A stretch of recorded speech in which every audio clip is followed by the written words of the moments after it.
Niseme neno moja kwa sababu mimi ndio mwenyeji hapa. Ningetaka kwanza kutambua marafiki zetu wa bunge ambao wako hapa na sisi na wamekuja kwa wingi, Your Excellency, kushikana na wewe kucelebrate International Women's Day. And Your Excellency, ningeomba kwanza nitambue wabunge wa East Africa wale wako hapa kwa wingi. Ningetaka tu kuje mbele ndio waweze kutambulikana. Nitawaita na majina. Pia speaker wao ako hapa. Karibu haraka tafadhali, ndio wakati.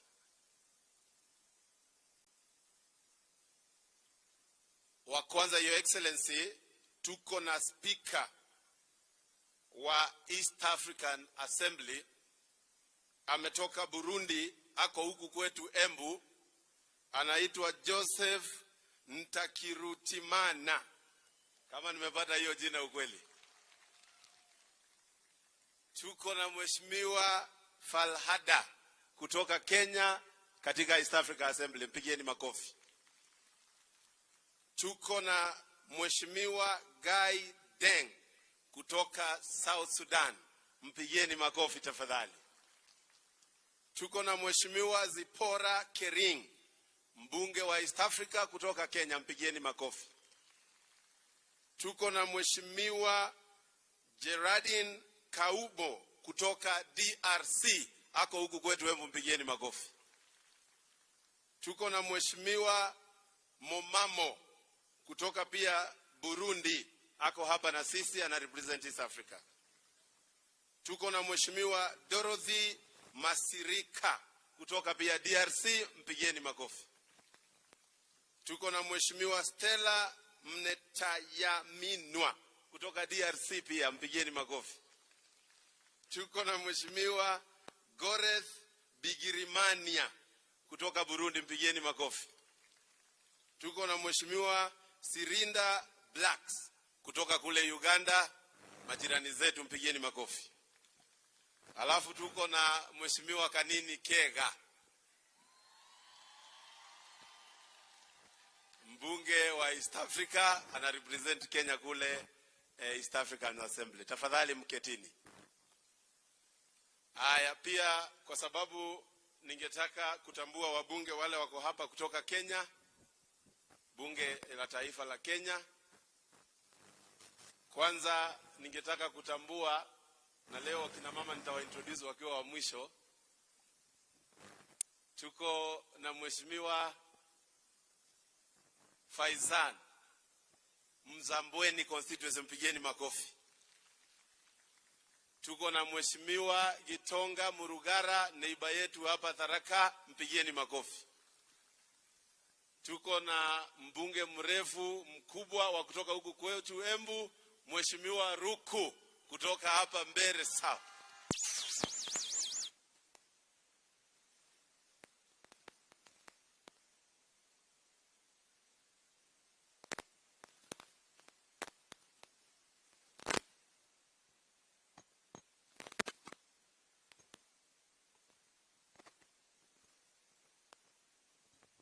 anaitwa Karongo wa Adhangwa. Pigeni makofi. Tuko na Mheshimiwa Jane Kagiri, mbunge wa kule Laikipia, ako hapa na sisi, mpigeni makofi, and a happy International Women's Day. Tuko na Mheshimiwa Alice Ng'ang'a wa kutoka kule kunaitwa Thika, mpigeni makofi. Tuko na Mheshimiwa rafiki yangu anaitwa Jematia kutoka kule Baringo, mpigieni makofi. Tuko na Mheshimiwa anaitwa Maina, nominated senator kutoka kule, Veronica Maina kutoka Murang'a, mpigeni makofi. Tuko na bosi yangu ambaye ni deputy whip wa National Assembly, rafiki yangu sana, anaitwa Wako, mpigieni makofi. Naye senator wetu Mundi Gituonaga, senator wetu wa Embu, mpigieni makofi. Mpigieni makofi tena. Nitaruhusu kidogo kwa sababu women rep wetu hako hapa, na leo ni International Women's Day. Mutaniruhusu women rep wetu kwa heshima na taadhima aseme jambo moja kwa sababu ni International Women's Day. Mpigieni makofi. Thank you, Your Excellency, the President of the Republic of Kenya, Dr. William Samoei Ruto, our Deputy President, Honorable Rigathi Gachagua, and all protocols observed. Wamama hoe! Wamama mpo! Muthenya toyo e! Muthenya toyo e! Tigane Jesu e! Tigane Jesu e! Your Excellency, Dr. William Samoei Ruto, we are deeply honored by your presence today as we celebrate the 2024 International Women's Day. The theme for this year's International Women's Day, Accelerate Progress, underscores the critical importance of investing in women to expedite advancement towards gender equality and empowerment. Empowering women and girls plays a pivotal role in fostering a more inclusive and equitable society, ultimately contributing to the eradication of extreme poverty and promotion of resilient democratic communities. Your Excellency, discriminatory social norms pose significant barriers to women's empowerment, limiting their opportunities for progress and equality. Some of these social norms, such as female genital mutilation, FGM, are still prevalent in some parts of Embu County.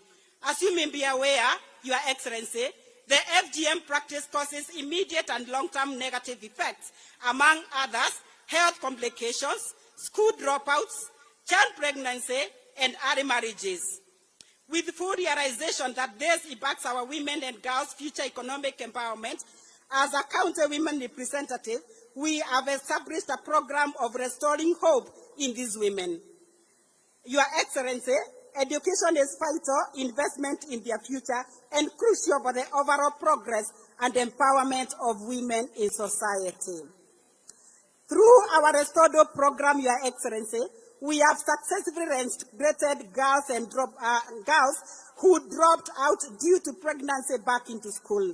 We remain grateful for the national guidelines for school re-entry in basic education, and we appeal for support to facilitate more girls to return to school. Additionally, Your Excellency, studies have shown that girls from poor families miss 20% of school days in a year due to lack of sanitary towels. Data from the Ministry of Education indicates that a girl that is absent from school for 4 days in 20 days loses 13 learning lessons, equivalent to 2 weeks of learning in every term, which affects their performance. To ensure our girls concentrate in their education, we provide sanitary towels to ensure that no girl misses school due to lack of this important supply. Your Excellency, gender-based violence, GBV, a modern-day pervasive violation of human rights, remains a significant obstacle to women's empowerment globally. Women and girls in Embu County are disproportionately affected by gender-based violence. Alarming statistics reveal high rates of physical and sexual violence in the county, emphasizing the urgent need for action. According to the 2022 Kenya Demographics and Health Survey, KDHS, 34% of women in Kenya have experienced physical violence since age 15. The percentage of women who have experienced physical violence since age 15 in Embu County were 40.3%. In the same survey nationally, 13% of women reported that they had experienced sexual violence at some point in their lives, while those who had been sexually violated in Embu County were more than the national preference of 21.5%. Your Excellency, though our office is actively engaged in advocacy and awareness campaigns against gender-based violence, no one arm of the government can end this fight alone. We all need to pull together to prevent and end gender-based violence. We are therefore urging our men, religious and community leaders, healthcare providers, security personnel, and the justice sector, and members of goodwill to all play their part to ensure we eradicate gender-based violence. Additionally, Your Excellency, our office conducts training on economic empowerment for women and has provided funding through GAV to various women groups to enhance their business. This financial stability enables them to contribute meaningfully to their nation's GDP through their entrepreneurial endeavors. Today, we are honored to have some of these empowered groups present to showcase their business. We urge you to support women from grassroots to trade with not only the county government, but also with the national government to respond to today's theme of accelerating progress. In conclusion, Your Excellency, we express deep gratitude for the government support of women's leadership to executive levels.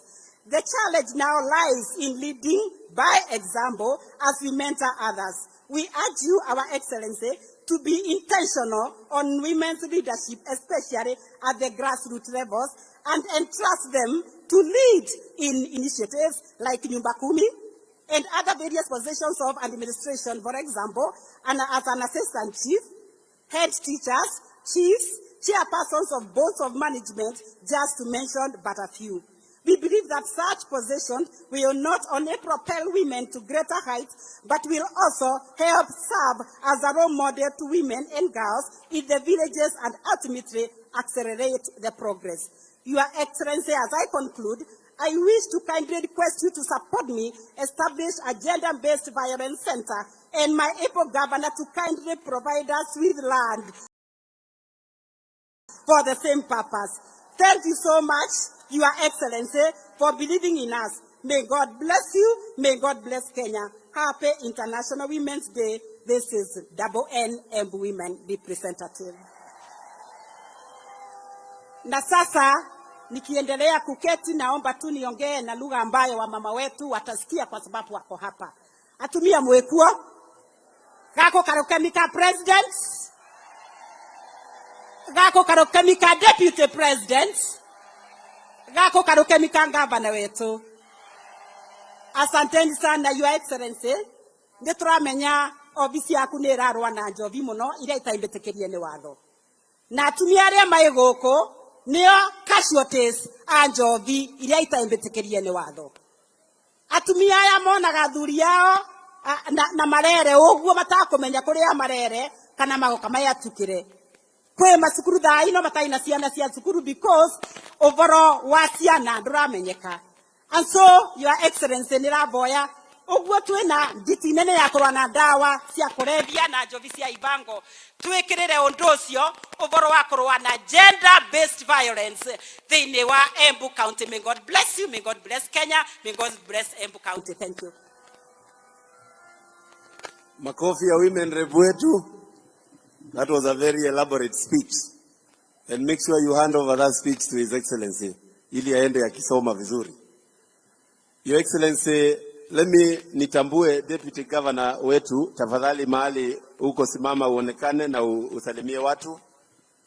Mpigieni makofi tafadhali.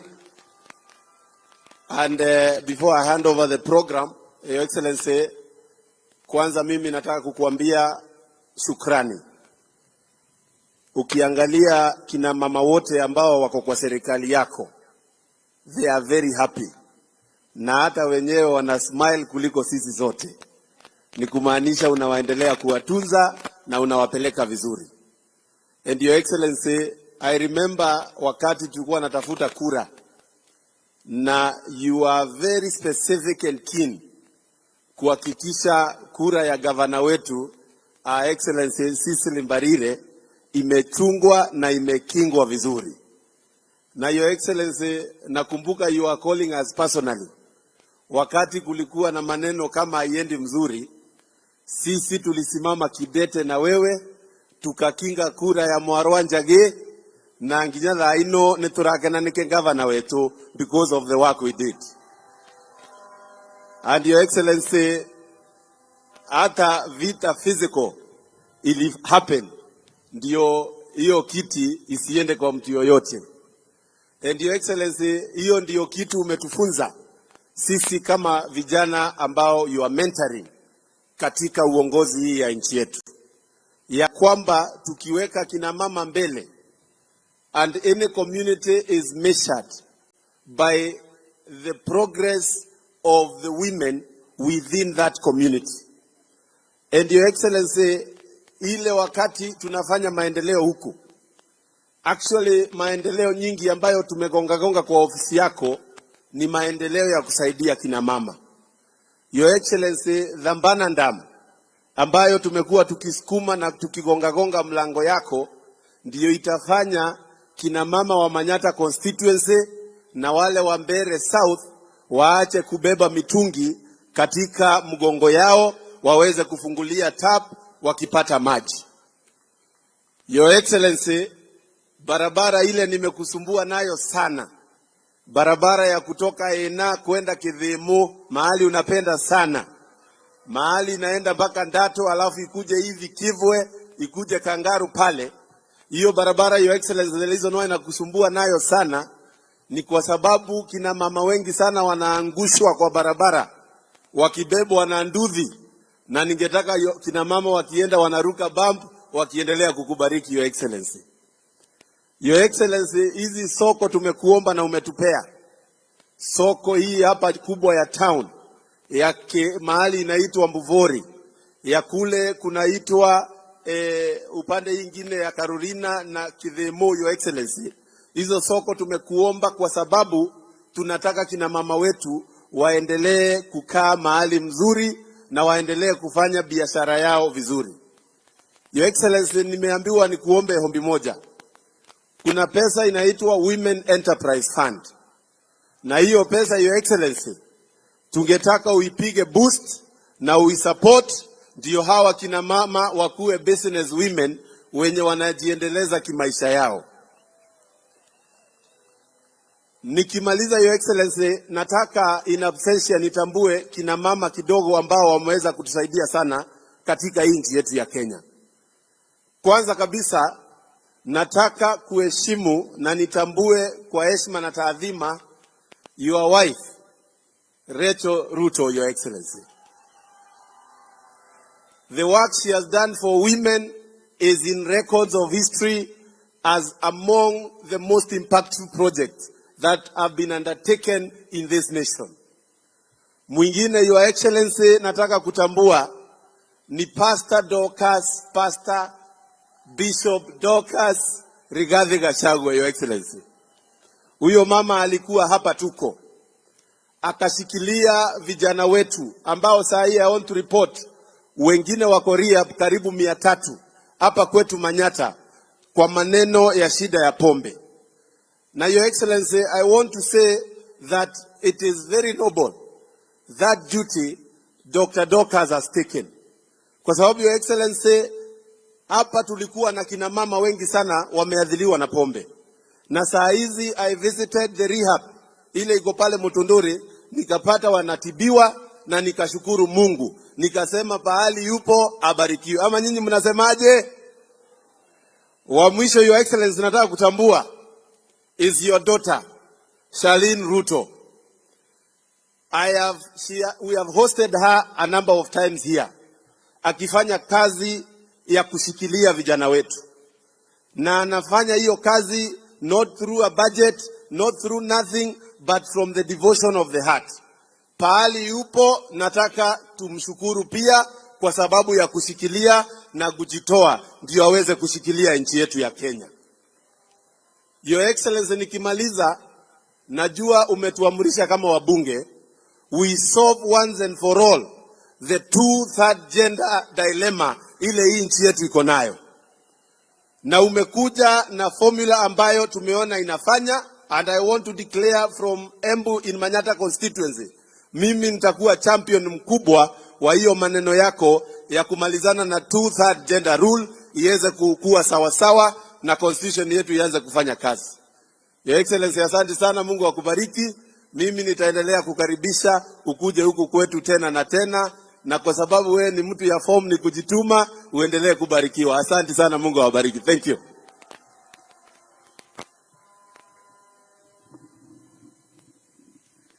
Your Excellency, allow me to take this opportunity to appreciate the presence of everyone who is here today to celebrate the International Women's Day with the great women of this nation. As we commemorate the International Women's Day 2024, we celebrate the remarkable achievements and contributions of women and girls and all those who support their cause across the globe. It is a day to recognize their resilience, strength, and unwavering determination against all odds. The theme for this year is Invest in Women, Accelerate Progress. Nagekuyo tugaga atiriri, kuhe atimia hinya ni kuri umithio munene. Atimia ugai women power.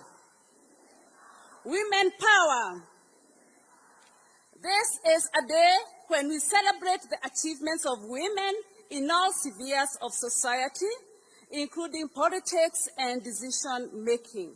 So as we mark this day, Your Excellency, I want to urge every one of us to remember to tap into the incredible God-given potential that is in our women and girls in order to achieve collective development in our society. Your Excellency, with your permission, I wish to recognize the 7 beautiful and wonderful ladies who have broken the glass ceiling to become the best performing governors in this nation. And I request them to stand up so that we can appreciate them.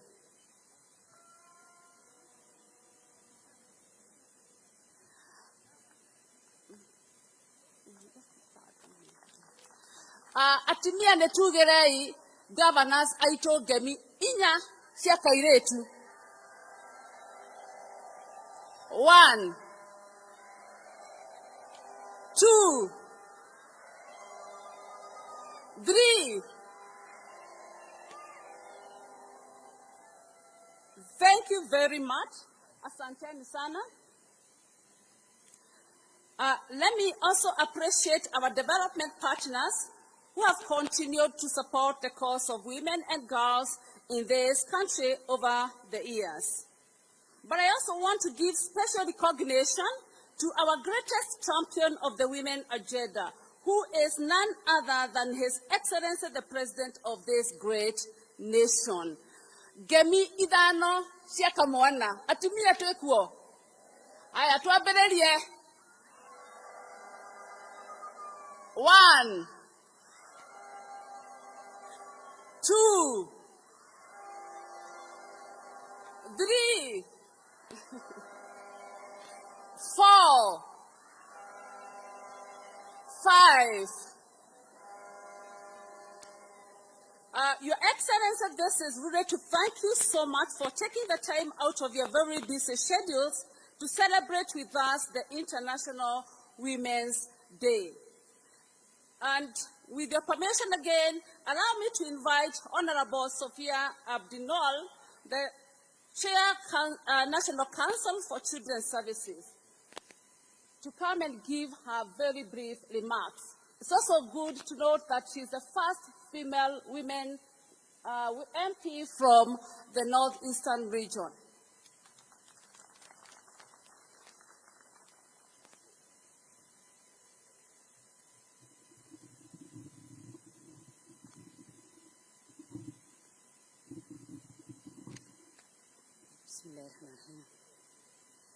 Your Excellency, the President of Republic of Kenya, Honorable Dr. William Samoei Ruto, Your Excellency, the Deputy President of Republic of Kenya, all protocol observed.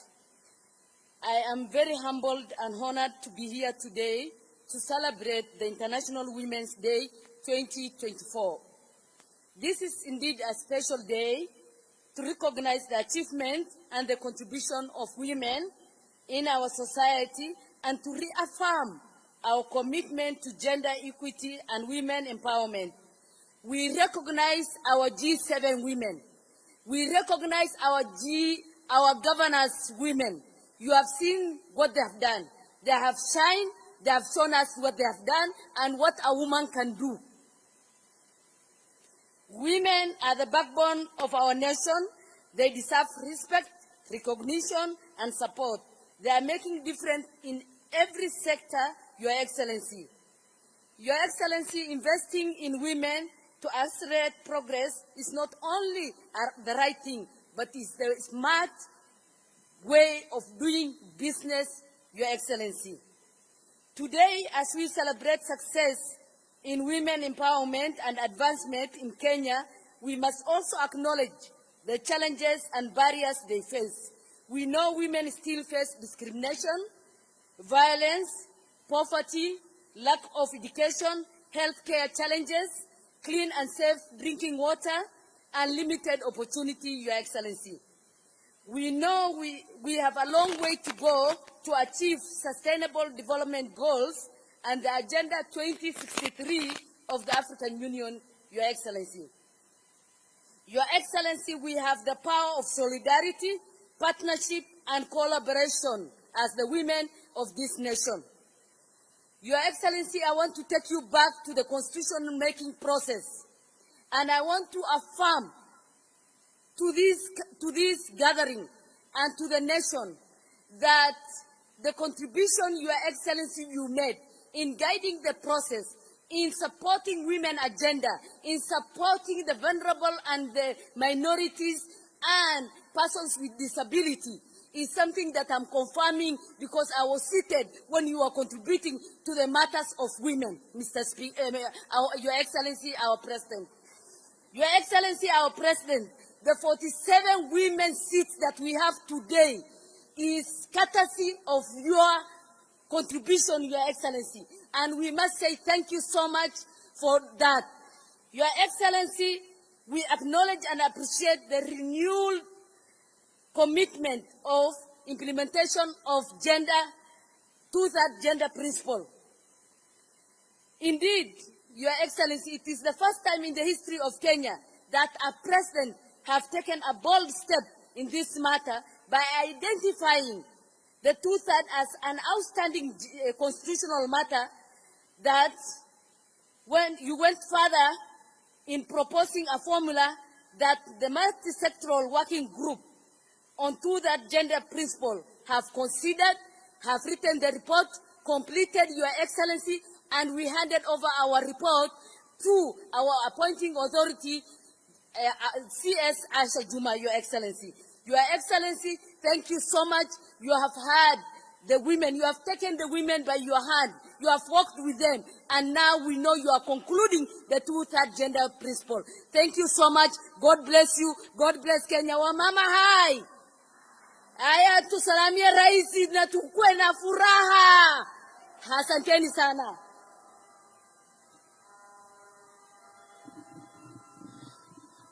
Your Excellency, next we are going to have Ms. Anna Mutavati, County Rep UN Women Kenya, who is also going to make very brief remarks.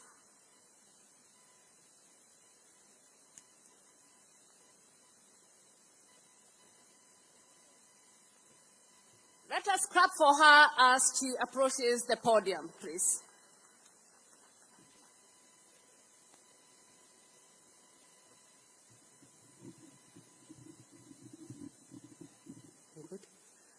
Chief guest, His Excellency Dr. William Samoei Ruto, the President of the Republic of Kenya and Commander-in-Chief of the Kenya Defense Forces.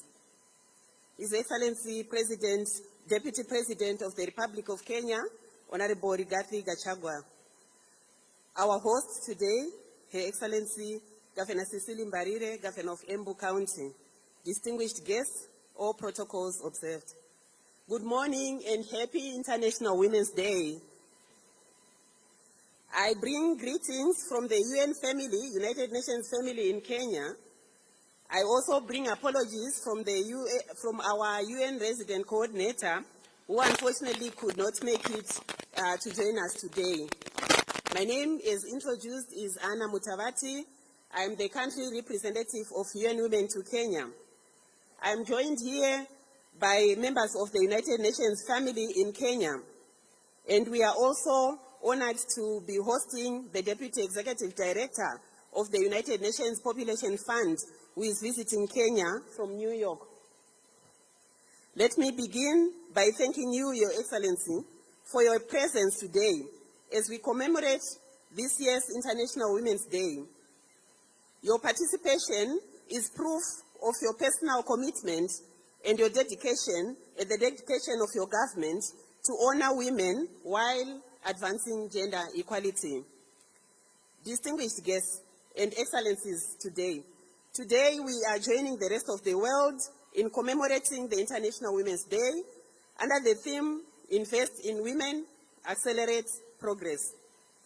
We celebrate the progress that we have made globally and in Kenya in terms of advancing the rights of women, but also reflecting and gearing up for the persistent and emerging challenges that confront us today. Allow me, Excellency, Mr. President, sir, to share a few data points to demonstrate the theme for this year. According to the report on the Sustainable Development Goals, there is no country in the world that is on track to achieving gender equality by 2030. Globally, 1 in every 10 women is living in extreme poverty. More than 1 in every 4 women lacks access to safe drinking water. Only 17% of inventors and innovators in international patents in 2022 were women, compared to 83% men. Closer home in Kenya, evidence shows that, on average, women spend approximately 5 hours per day doing unpaid work, which is about 5 times more than men do. We all know that this keeps women from engaging in economic activity and advancing themselves and their families. Additionally, female-headed households are poorer than male-headed households in Kenya. So female-headed household poverty stands at 38.8% compared to 32.7% for male-headed households. Rural female-headed households have the highest poverty rate at 42.5%. Your Excellency, Mr. President, since today is about celebration, I would like to celebrate Kenya on the impressive progress that the government has made to date. In 2022, in the general elections, we saw a record number of women who were elected to positions of governor. Kenyans in 7 counties entrusted 7 women governors with leadership to deliver on the promise of devolution. Congratulations, Kenya. Indeed, yesterday you joined us and the 7 women governors and all the well-wishers as the governors launched their strategy to deliver this promise on devolution and to grow the number of women governors from the current 7 to 24.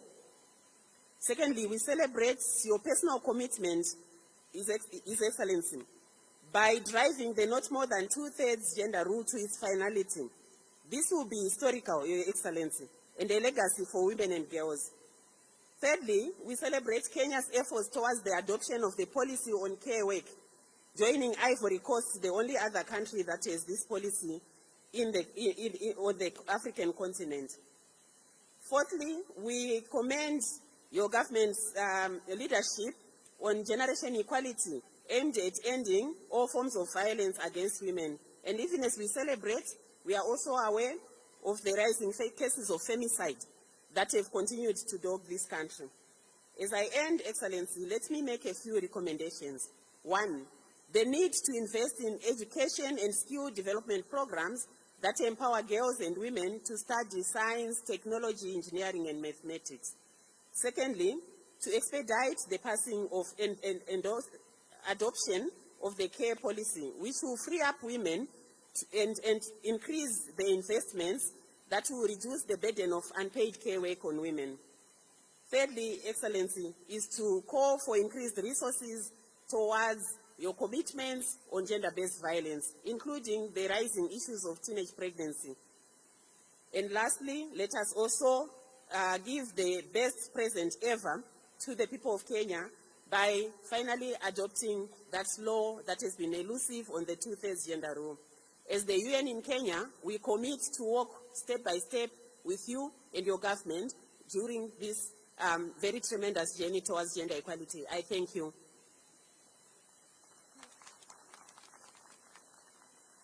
With us, Your Excellency, we have Mr. David Gosney. He is the Charge d'Affaires U.S. Embassy, and he is also the co-chair of the National Gender Sector. Please allow that he gives us a few remarks.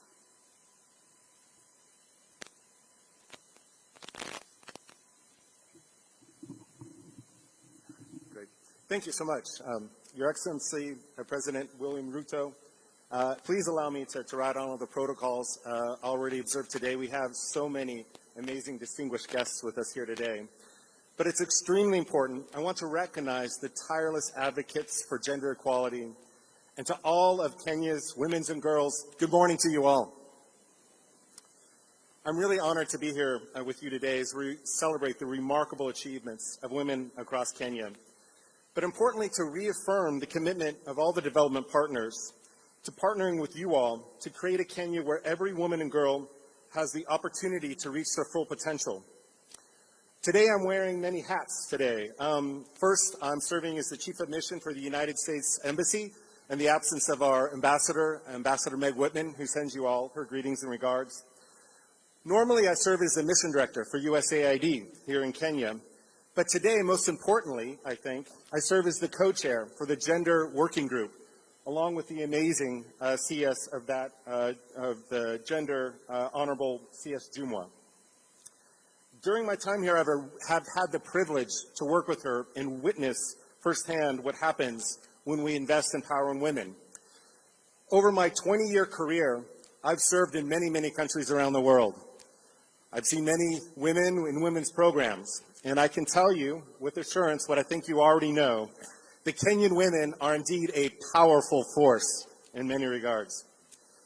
They're community organizers in rural villages, entrepreneurs, leading the tech sector, and helping to shape Kenyan society in so many regards. It is truly an exciting time to be here and invest in women. And I hope everybody has a time to visit the booths and see some of the incredible stories that are there. The United States government and development partners have been partnering with Kenya for over 60 years on the principle of a foundation of people, pamoja, and progress. And nowhere is that partnership more important than supporting Kenyan women and girls.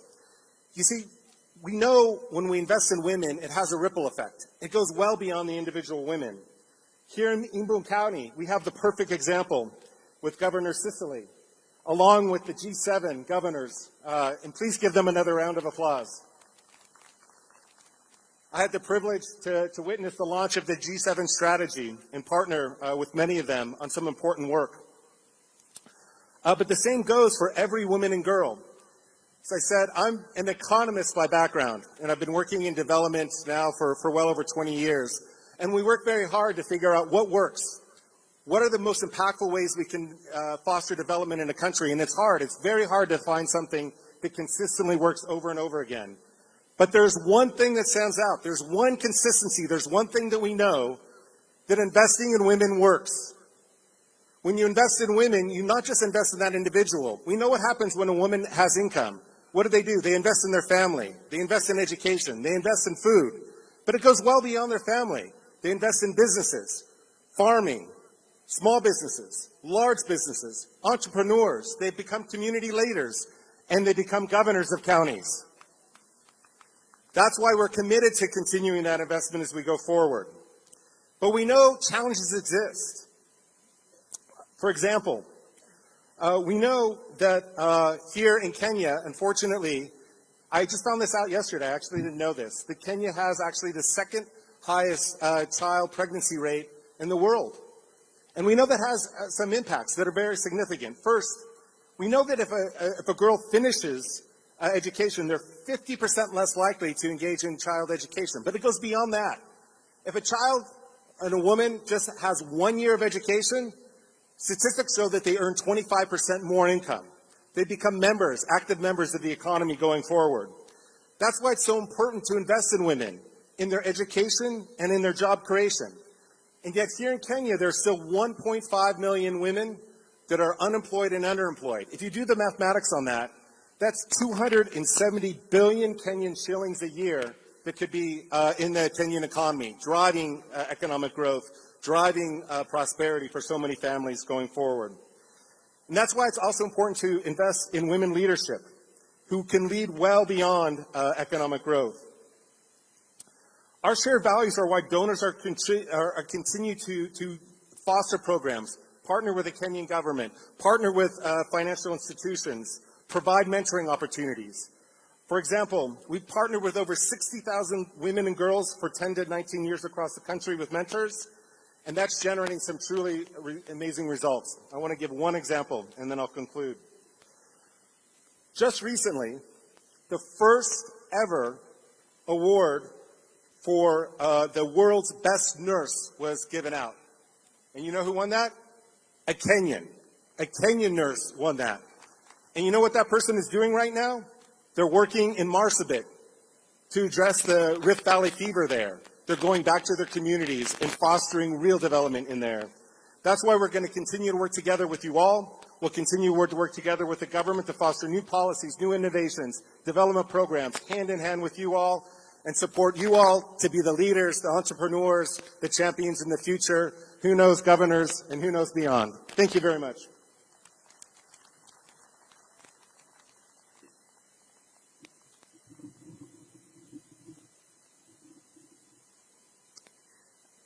Let me add this session, Your Excellency, by asking for permission to invite the host governor, Her Excellency Honorable Cicely Barile, to come and give her remarks. Please note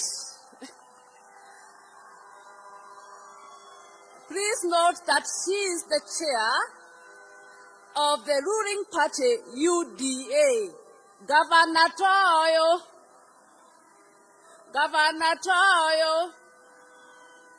Modakavo, Dagaine Mwega. Karibu sana. Asante sana. Your Excellency, the President of the Republic of Kenya, Dr. William Samoei Ruto, Your Excellency, the Deputy President of the Republic of Kenya, Honorable Rigathi Gachagua,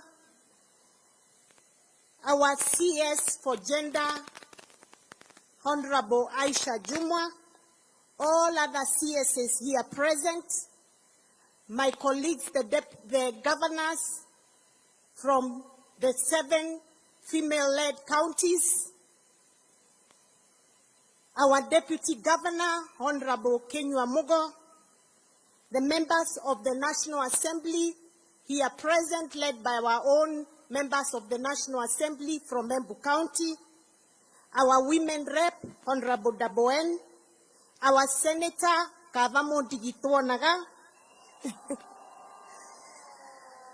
our members of the County Assembly led by the Speaker of the County Assembly, our PSS, our development partners, all leaders here present from different sectors, na wakina mama wa Embu County, hamjambo, moyaro atumia, monia inanjara, God is good. Asanti sana. Kambegu atumia kanane muisengedisi ya Embu. Atumia rogongororia Atumia rogongororia Morarereke. Semake. Odeke. Mariake. Nyenjeke. Ediake.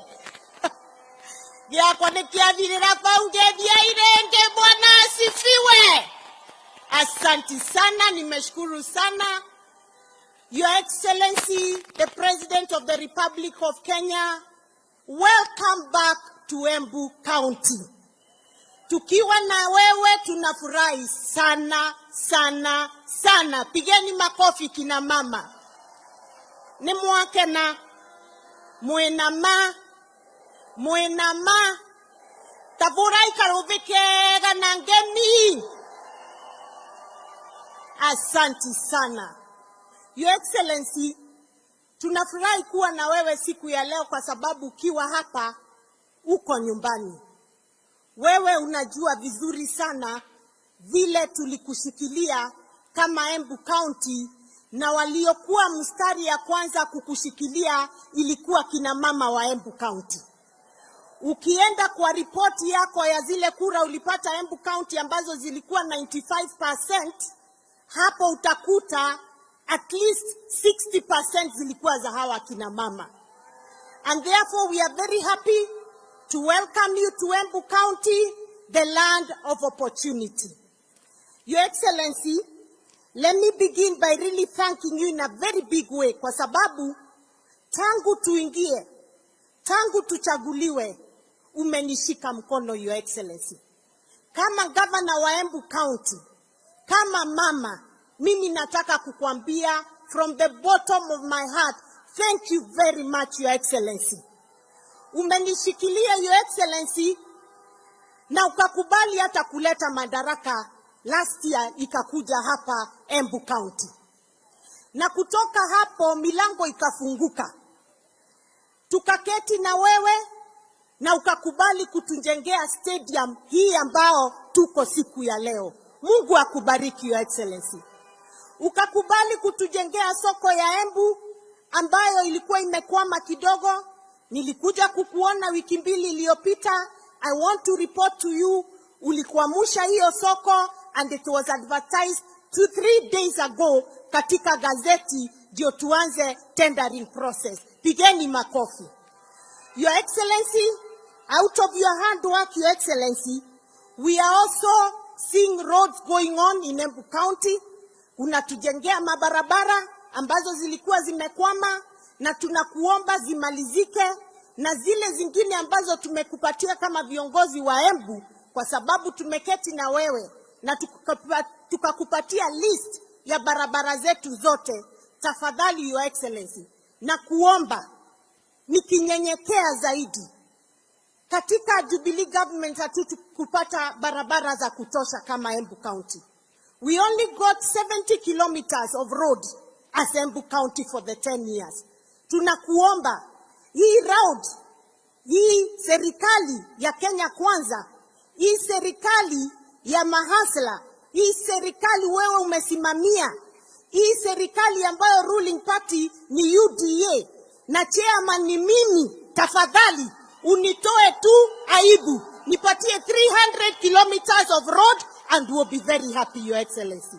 Kanategua ndo akwa. Asanti sana. Your Excellency, ulituambia utatusaidia na Njokere Stadium ambayo itakuwa state of the art sports center. Bado nataka kukukumbusha, bado tunangoja hiyo stadium ndio tukue hata sisi hiyo Africa Cup of Nations, hata hiyo tunataka ikuje hapa Embu County. Your Excellency, I want to thank you, na Mheshimiwa Mukonji amesema hapa, kwa zile soko ambazo umekubali kutuletea under the ESP.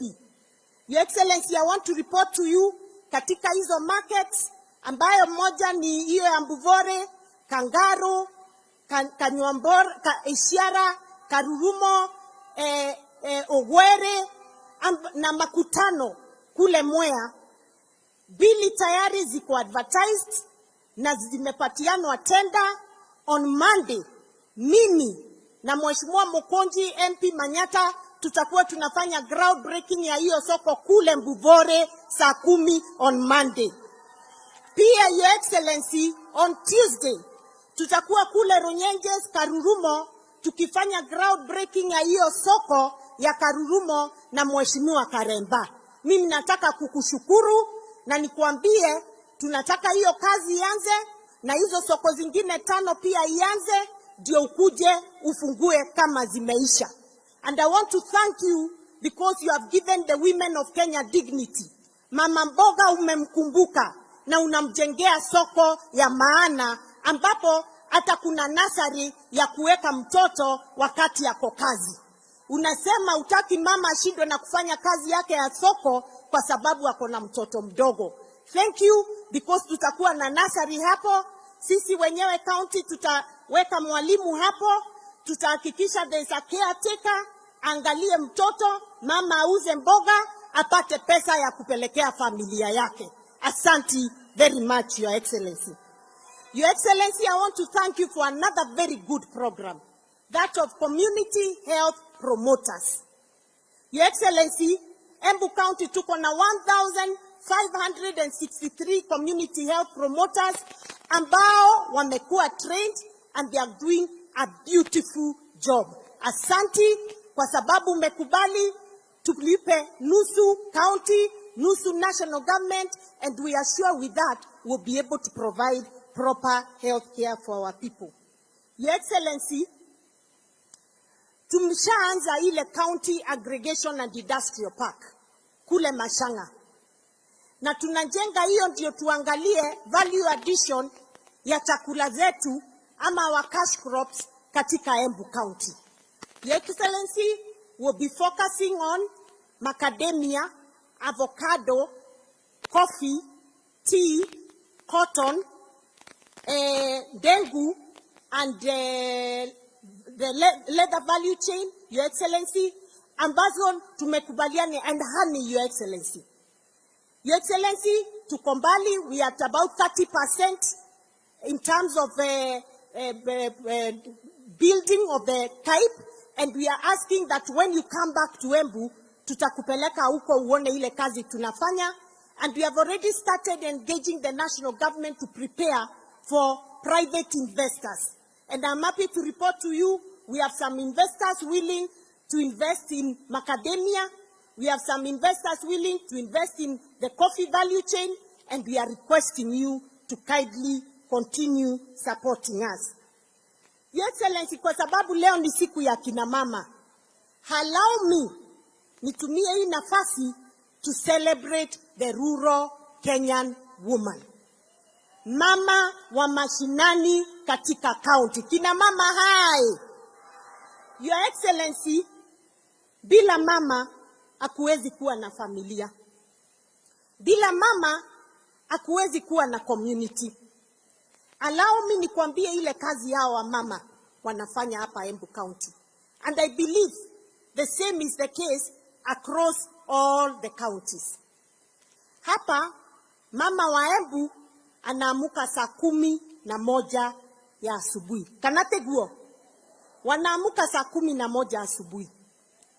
Akiamuka, kitu ya kwanza anafanya ni kuchemusha maji ya watoto waoge wakienda shule. Anachemusha ingine ya kwenda kukamua ng'ombe. Anachemusha ingine ya bwana akiamuka apate maji ya kuoga. Na anapika breakfast.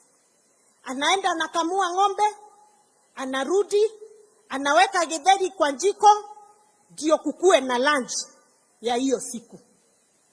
By the time ifike saa 2, mama amekamua ng'ombe na amepeleka maziwa. By the time ifike saa 2, watoto wameenda shule na wamekunywa breakfast. Na akitoka hapo, bwana akiamuka anampatia breakfast. Kweli si kweli? Kutoka hapo, ndiye huyo mama anakimbia kwa shamba. Either ni ya majani, ni ya kahawa, ni ya chakula kingine. Anakaa hapo na katikati ya hiyo shughuli anakimbia nyumbani kuangalia kama getheri bado inaendelea. Anaongeza kuni. Anakuja lunch, anapikia bwana. Anarudi tena wapi? Kwa shamba. Anatafuta kuni ya kupika. Huyo mama, mtoto akigonjeka ndiye anakimbiza hospitali. Huyo mama kama kuna meeting ya shule, ndiye wa kwanza kukimbia. Akisikia MP anapatiana basari, mama ndiye huyo anakimbia kwa basari. Akisikia hustler fund, anaangalia kwa simu kuangalia anaweza pata pesa ngapi kwa hustler fund. Hiyo ndio kazi ya mama. Mama hananga saa hata moja ya kuketi chini kupumzika. Wakati wake kwa kupumzika, Your Excellency, ni saa ya saa 10 akienda kwa soko ama akienda kwa group ile chama wakiangalia mambo ya table banking. Hiyo ndio kazi ya mama. 24 hour ndio kazi ya mama. And therefore, Your Excellency, ujue jioni ikifika, watoto wakikuja kutoka shule wanaangalia kama mama amewapikia. Mzee akitoka mahali amechoka jioni kuongea siasa hapo kwa town, akirudi chakula mama ashatengeneza. Jipigieni makofi kina mama. Nyinyi ni watu wa nguvu. Na tena Your Excellency, huyu mama wakati amepumzika, ameoga, ameenda kulala, mzee akifika pia kazi nyingine itaanza. Na hawakatai kwa sababu lazima wafanye kazi hiyo. Nwanginya turute wera guo. Wanawago siara no andoe. Hata kuzaa lazima tuzae. And I'm happy, Your Excellency, for the first time in the history of Kenya, tumeleta mama katika programs za county na programs za Kenya. Na wewe, Your Excellency, I want to thank you for seeing the effort of the woman of Kenya and finding it necessary to support programs for women. Kwa hivyo, Your Excellency, kwa sababu ya ile kazi yao akina mama wanafanya, we need certain things to make our work easier. And those certain things, kwa kizungu tunaziita practical gender needs. Practical gender needs ni nini? Mama anahitaji energy saving jiko, ndio asikuwe akitafuta kuni kila siku. Mama anahitaji gas ambaye ataweza kununua kwa bei nafuu, ndio asikuwe anakimbilia kuni kila siku. Ndio hata mzee akikuja usiku asikuwe saa 5 ya usiku ako kitchen akiweka chakula moto apatie mzee. Kanategua ndo akwa.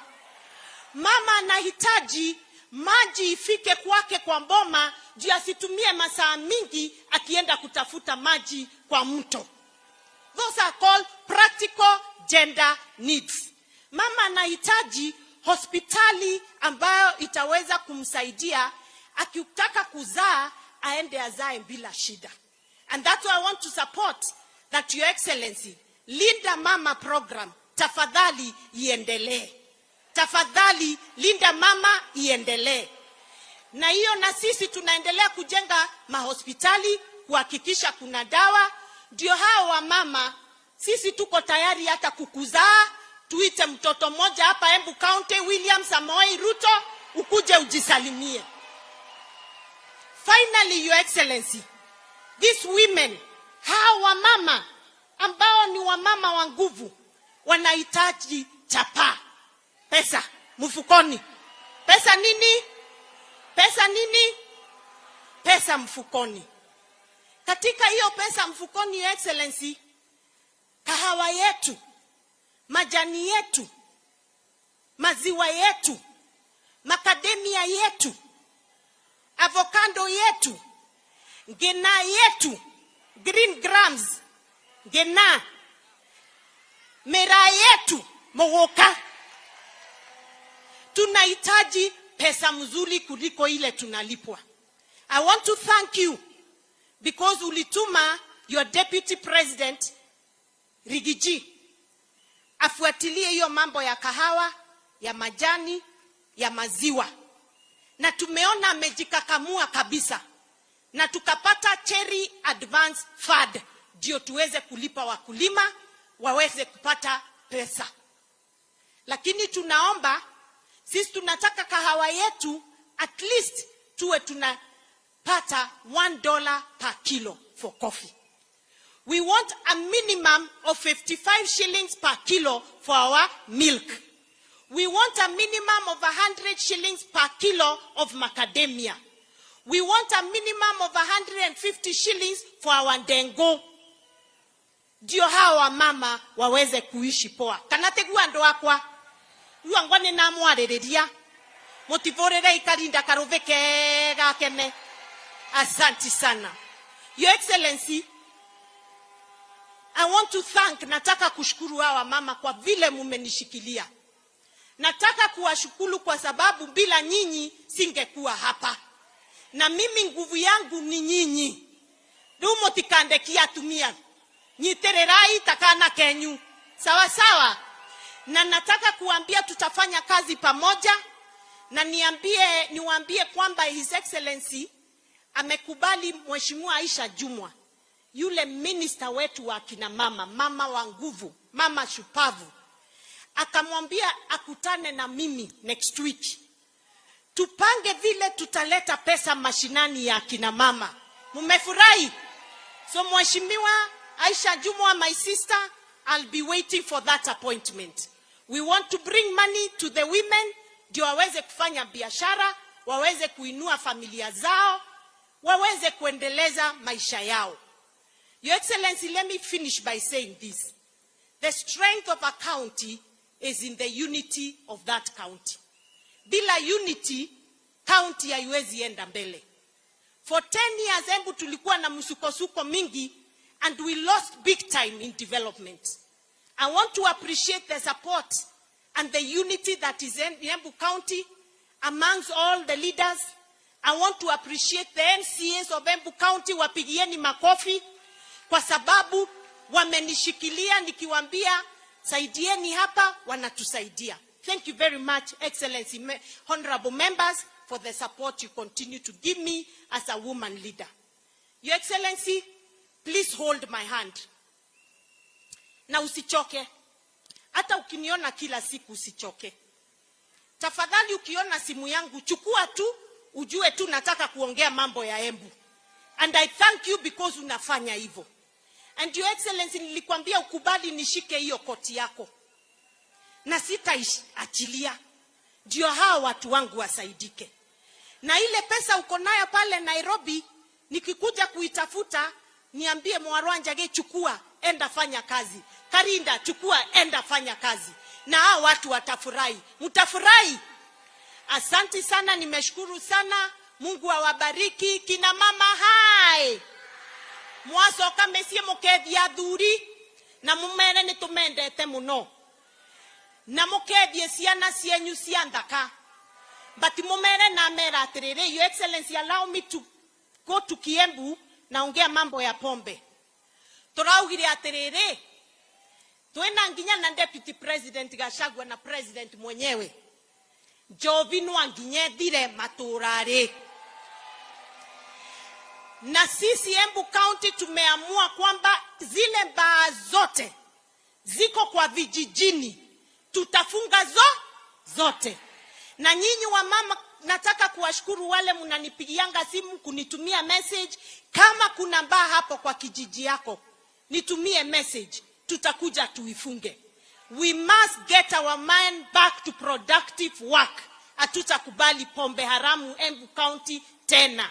Asanteni sana, ngaiwa moya muradhime na nemwendete muno. God bless you so much. Asante. Thank you.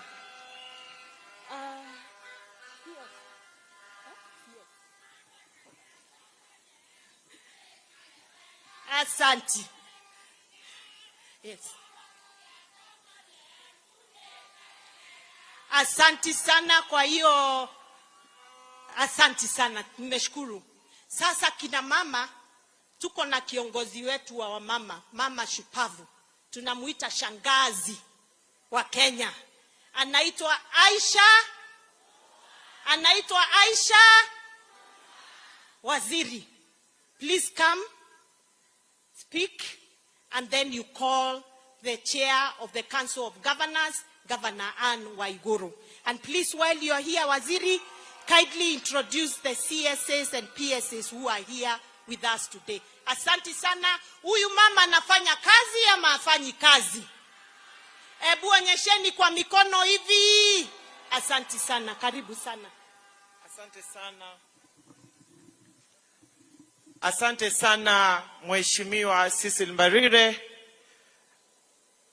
Mheshimiwa Rais wa Jamhuri yetu ya Kenya na Amiri Jeshi Mkuu wa majeshi yote ya nchi ya Kenya, Mheshimiwa William Samoei Ruto, Naibu wa Rais Mheshimiwa Rigathi Gachagua, wastahiki magavana walioko hapa leo wakiongozwa na gavana aliye mwenyekiti wa magavana na gavana wa Kirinyaga, hasa sana G7.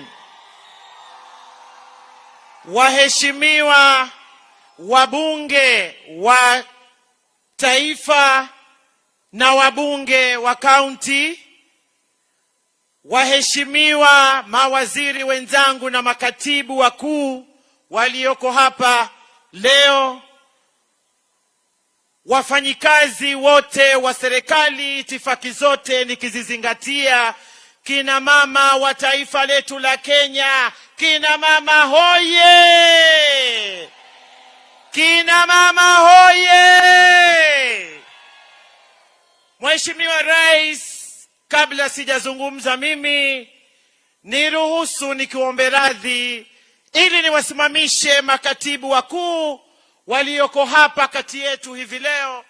Mheshimiwa Anne Wang'ombe, katibu wa jinsia na usawa, wapungie wageni wa heshima na wananchi mkono. Mheshimiwa katibu wa afya Mudhoni Mary, asante sana. Mheshimiwa Rais wetu mpendwa tunayekuenzi, vile vile ni kuombe radhi niwasimamishe mawaziri wenzangu ambao leo wako hapa kwa ajili ya shughuli hii na kudhihirisha kwamba wewe rais wetu ni mtu unayejali, kiongozi unayejali maslahi ya kina mama na kuwajumuisha katika uongozi, kama vile theme ya leo inavyosema, nihusishe mimi kama mwanamke.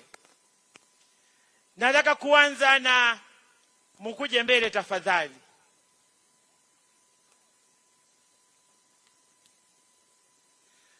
Yale yote ambayo amezungumza Mheshimiwa gavana wetu aliye mwenyeji wetu Mheshimiwa Cecil Mbarire kuhusu kina mama, kweli kina mama wana kazi ya kutoka lisaa la kwanza hadi masaa 12, ukichanganya na wale vingine 12. Nataka niwapongeze, na mimi nataka niwaimbie nyimbo moja tu kina mama. Najua nyinyi hamutanijibu kwa sababu labda hamuijui, lakini nichukue fursa hii Mheshimiwa Rais na kuomba radhi, niwapongeze tu kwa njia ya kipekee.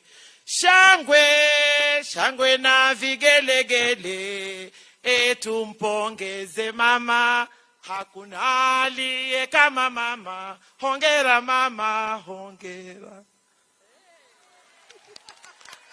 Nataka niwache kipopolipo hichi kwa dadangu ambaye ni waziri wa masuala ya afya katika taifa letu la Kenya, Bi Susan Nakumicha. Musikie sauti yake pia kama mama.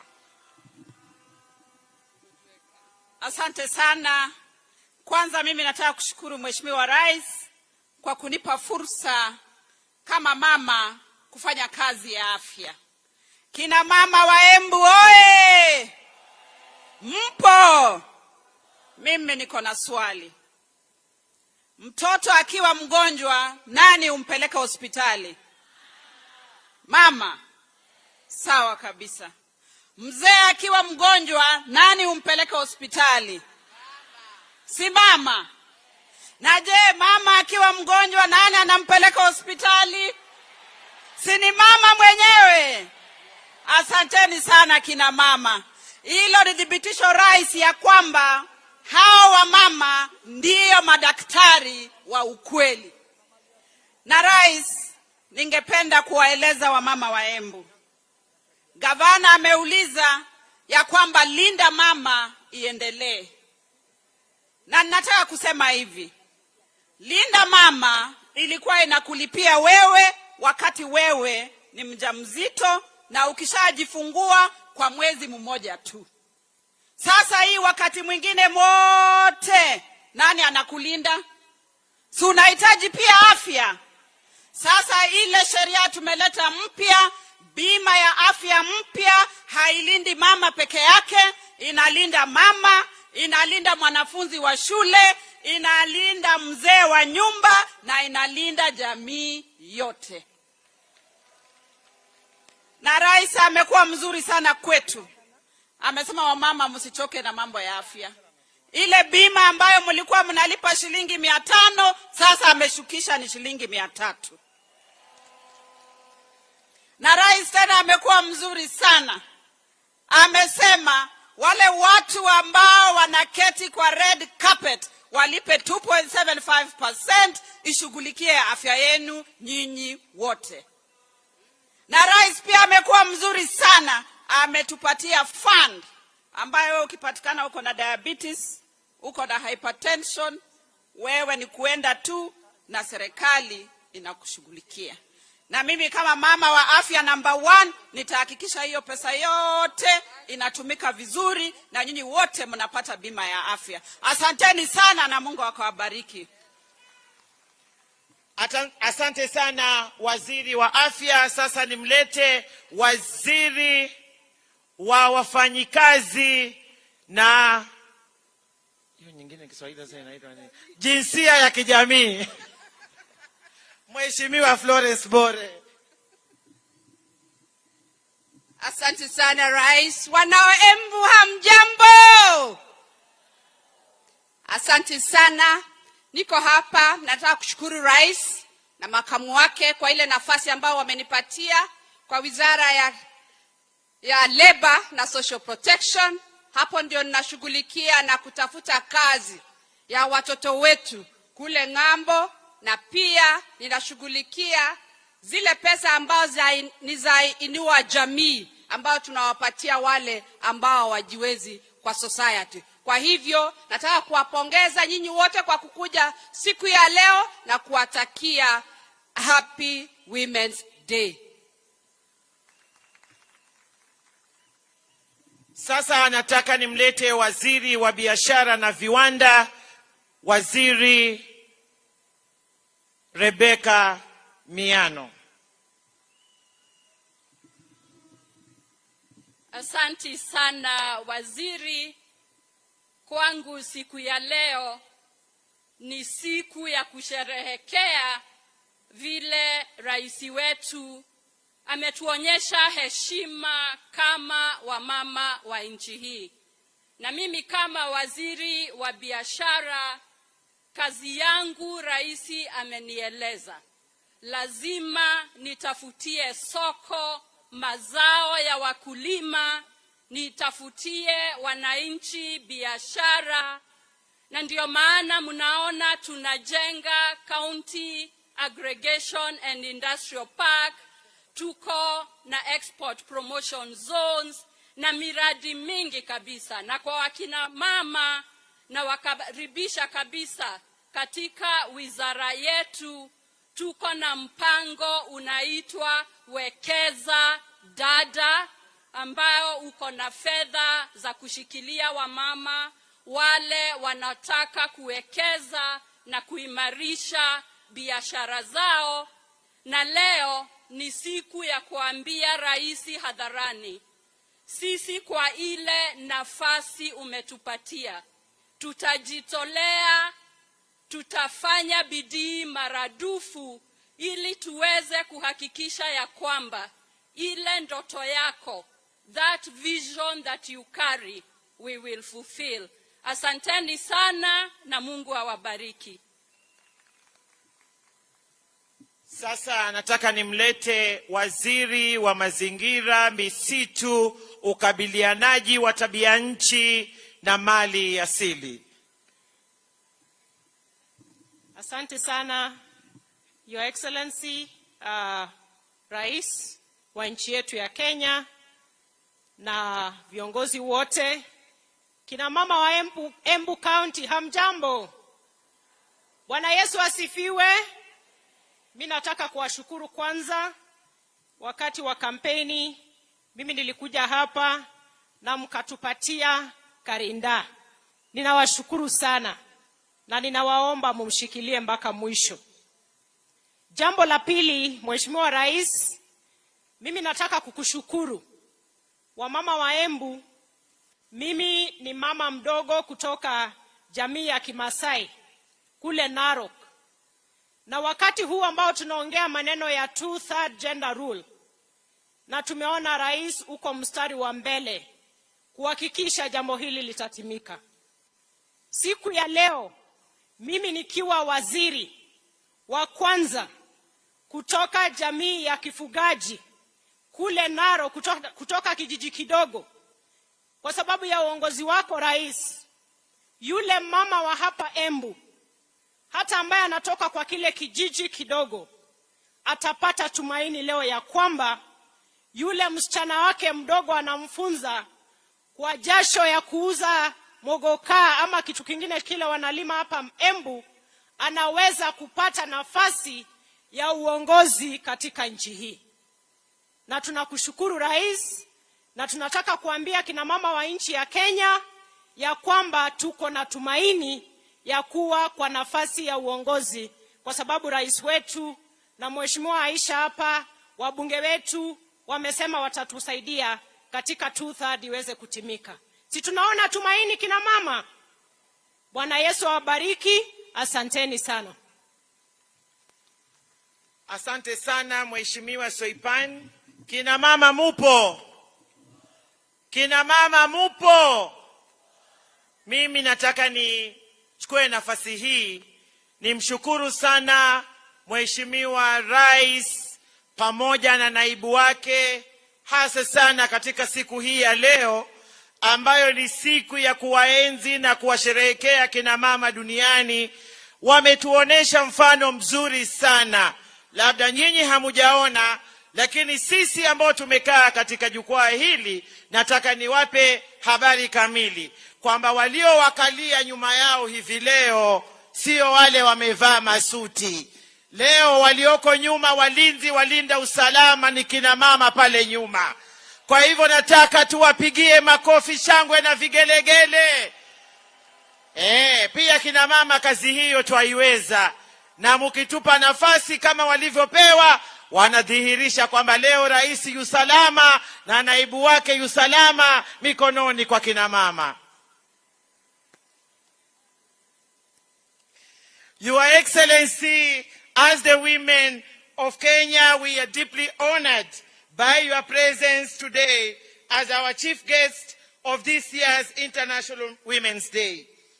This, Your Excellency, is a clear demonstration of your commitment of the empowerment and advancement of women and girls in our country. Your Excellency, this year's theme, Invest in Women to Accelerate Progress, align perfectly with the Kenya Kwanza Women Charter, which you committed to, and your bottom-up economic transformation agenda, popularly known as BETTER.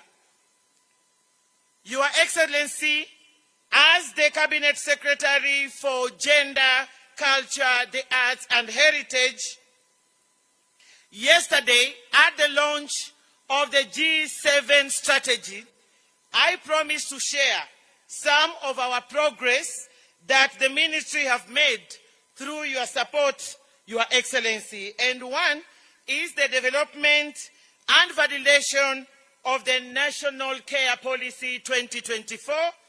Two, the development of the Women Economic Empowerment Policy 2024. This all, Your Excellency, are at the advanced stage and will be concluded by end of this month.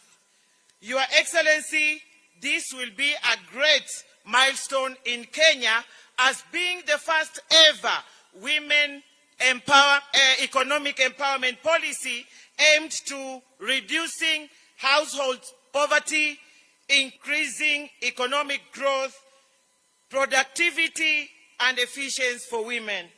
Your Excellency, we are increasing our investment and support to the government-owned gender-based violence rescue centers from the current, and increasing the numbers from the current 3 to 15 by 2027 at a rate of 5 every financial year from 2024-2025 financial year, Your Excellency.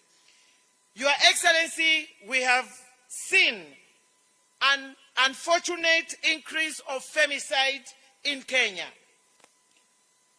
My ministry have moved swiftly to address this situation, and we reached out to my cabinet colleagues in the ministries of Education, Interior, Health, and other stakeholders, religious leaders, and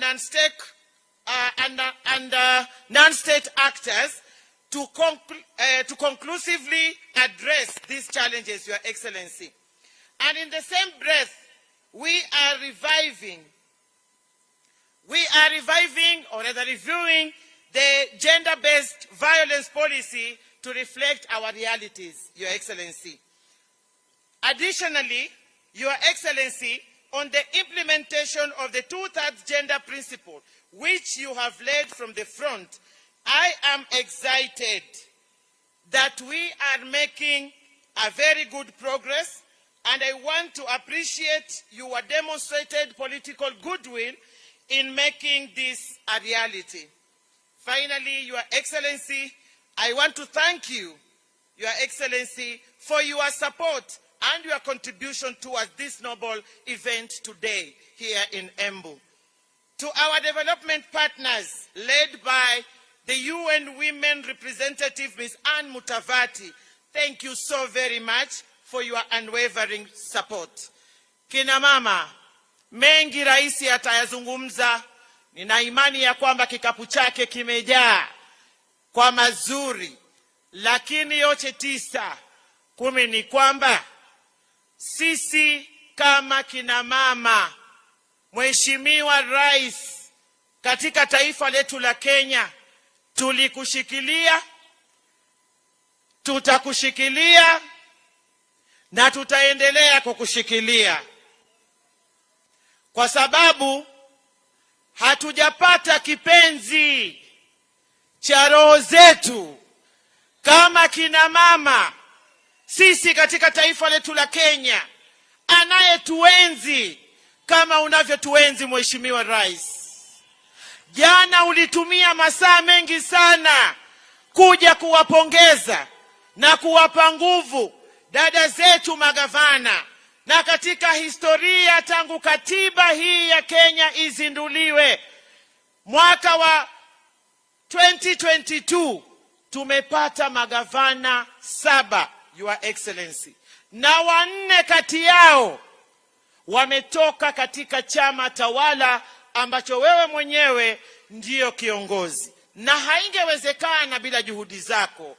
Hawa dada zangu wana ushuhuda wa kutosha, na ulivyoeka kipaumbele Mheshimiwa Rais kutimiza mapenzi ya katiba yetu katika kutimiza kile kitengo kimoja cha kikatiba cha 2/3, Mheshimiwa Rais, sisi kina mama katika taifa letu la Kenya tutakuenzi na kukushikilia. Ninajua una uwezo, una nia na una nguvu. Yote haya yatatimia. Kina mama, nimesema machache tu, lakini mengi Mheshimiwa Naibu wa Rais na Rais wetu watakuja hapa kuyazungumza. Ila mimi nikushukuru pia vile vile Mheshimiwa Rais kwa kila juhudi ambayo unaifanya, kwa sababu unapozingatia afya na kuitengeneza kuwa chombo ambacho kitafaidi kila Mkenya, atakayefaidika zaidi ni mama. Mheshimiwa Rais, njia zinapotengenezwa, wanaopita kwenda masokoni ni kina mama. Mheshimiwa Rais, tunapopata maji mpaka mitaani na nyumbani, wanaofaidika zaidi ni kina mama. Mheshimiwa Rais, mimi nataka nikuambie ya kwamba juhudi zako tunazihisi, ambaye hazihisi ni hayawani, lakini sisi wenye akili zetu, sisi wote tunazihisi.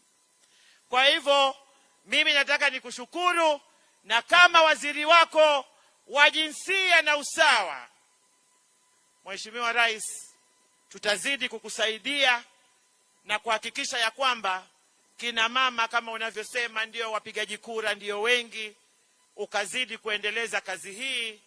Na bila shaka, bila tatizo, bila tashwishi, tunaposherehekea siku hii tunasema tunaangalia tulikotoka, mahali tulipo na kuendelea mbele. Kwa hivyo kule tumetoka ilikuwa ni kubaya zaidi, mahali tulipo. Asante Mheshimiwa Rais kwa kutukwamulia mambo mengi ya kiuchumi, afya na hata katika kuongezeka kwa nafasi za uongozi wa kina mama katika serikali yako. Tunapoendelea mbele, mimi sina cha kukupa ila kusema tu 10 Express. Asanteni sana. Ni wakati wangu sasa nimkaribishe kiongozi mwenyekiti wa magavana, Mheshimiwa aliye pia gavana wa Kirinyaga, Mheshimiwa Anne Waiguru.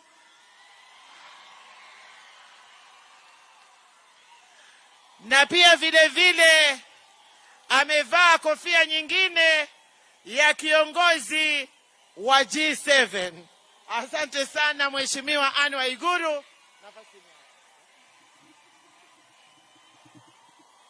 Wamama hai, wamama mko, God is good. Together nyena anjara, God is good.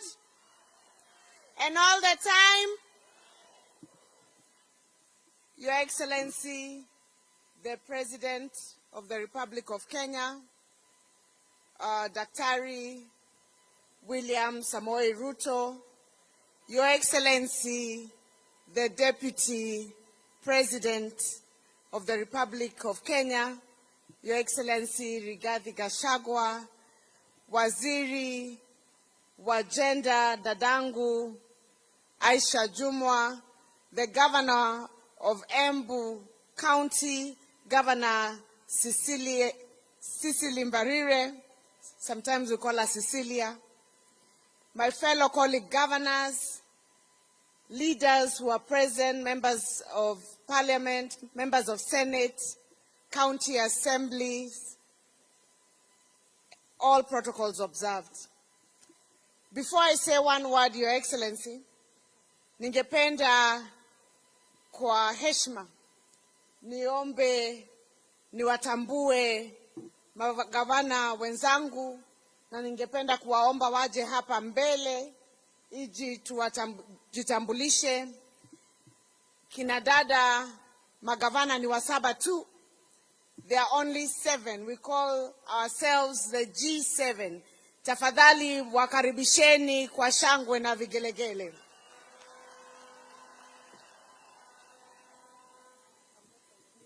Ningewaomba dada magavana waje wajitambulishe kwa jina na wasalimie watu wa Embu, na tutaanza na dadangu kutoka Kwale, Her Excellency Fatuma Achani kutoka kule Kwale. Karibu, Governor. Shukran sana, Chair. Your Excellency, the President of the Republic of Kenya, Deputy President, all protocol observed. Kina mama hoye! Mimi yangu tu ni kumshukuru Rais wa Jamhuri ya Kenya kwa kutushika mkono sisi kina mama.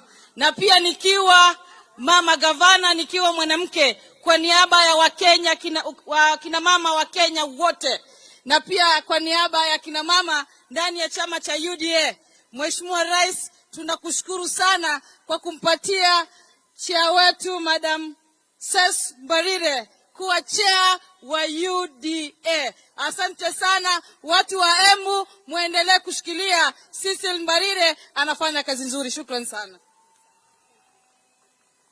Asante sana gavana wa Kwale. Na sasa ningependa kumkaribisha gavana jirani wa kutoka kaunti ya Meru, Gavana Kawera Mwangaza. Kaende. Kaende.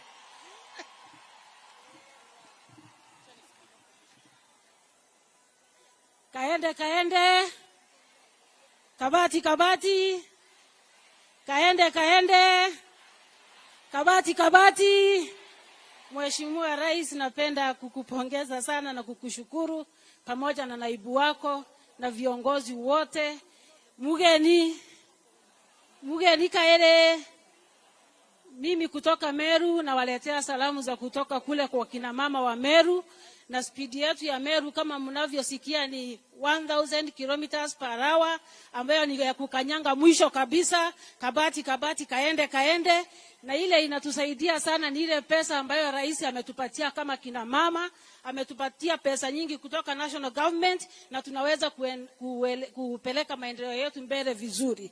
La pili, Mheshimiwa Rais, napenda sana kukushukuru kwa sababu ya kupatia dada yetu Karinda kiti kubwa ya UDA.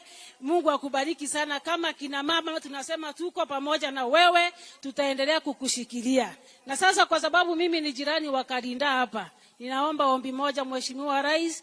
Tukimaliza hii ya International Women's Day siku ya leo, mwaka ujao tembea Meru, ukuta wa kina mama wa Kabati, kaende, na Mungu awabariki katika jina la Yesu. Asante Gavana Kawera. Na sasa ningependa kuita gavana wa Nakuru County, Gavana Susan Kehika. Wamama wa Embu hamjambo. Kwanza niseme nimeleta salamu kutoka upande wa Nakuru. Mumeziamkia? Haya, God is good and all the time. Yangu sio mengi leo isipokuwa tu kusema asante sana kwa kushikilia dada yangu, your governor Karida Ses. Mimi nimekuwa Nairobi wakati once tukiwa na mheshimiwa Governor Ses, na kila siku akiamuka anatembea kila ministry akitafuta projects za kuleta upande wa Embu. Na nikimuuliza ananiambia ako very focused kwa sababu anataka ku make sure Embu imepata maendeleo kabisa kutoka serikali ya Kenya Kwanza and our president. Your Excellency the President, asante sana for making our chair of UDA Governor Ses. She is up to the task. She is good. She understands what to do and what is needed. Na kwa hivyo tuko sawa kabisa kama chama under uongozi wa dada wetu Ses Mbarire. So thank you very much Embu, na muendelee kumshikilia. Thank you, asante.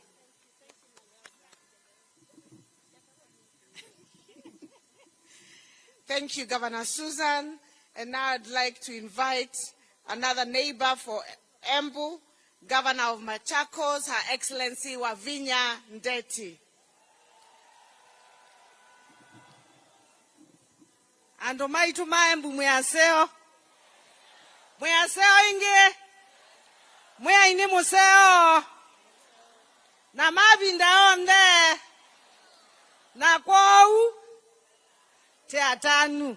Asante sana, His Excellency the President of the Republic of Kenya, Dr. RUTO, Deputy President, all protocols observed.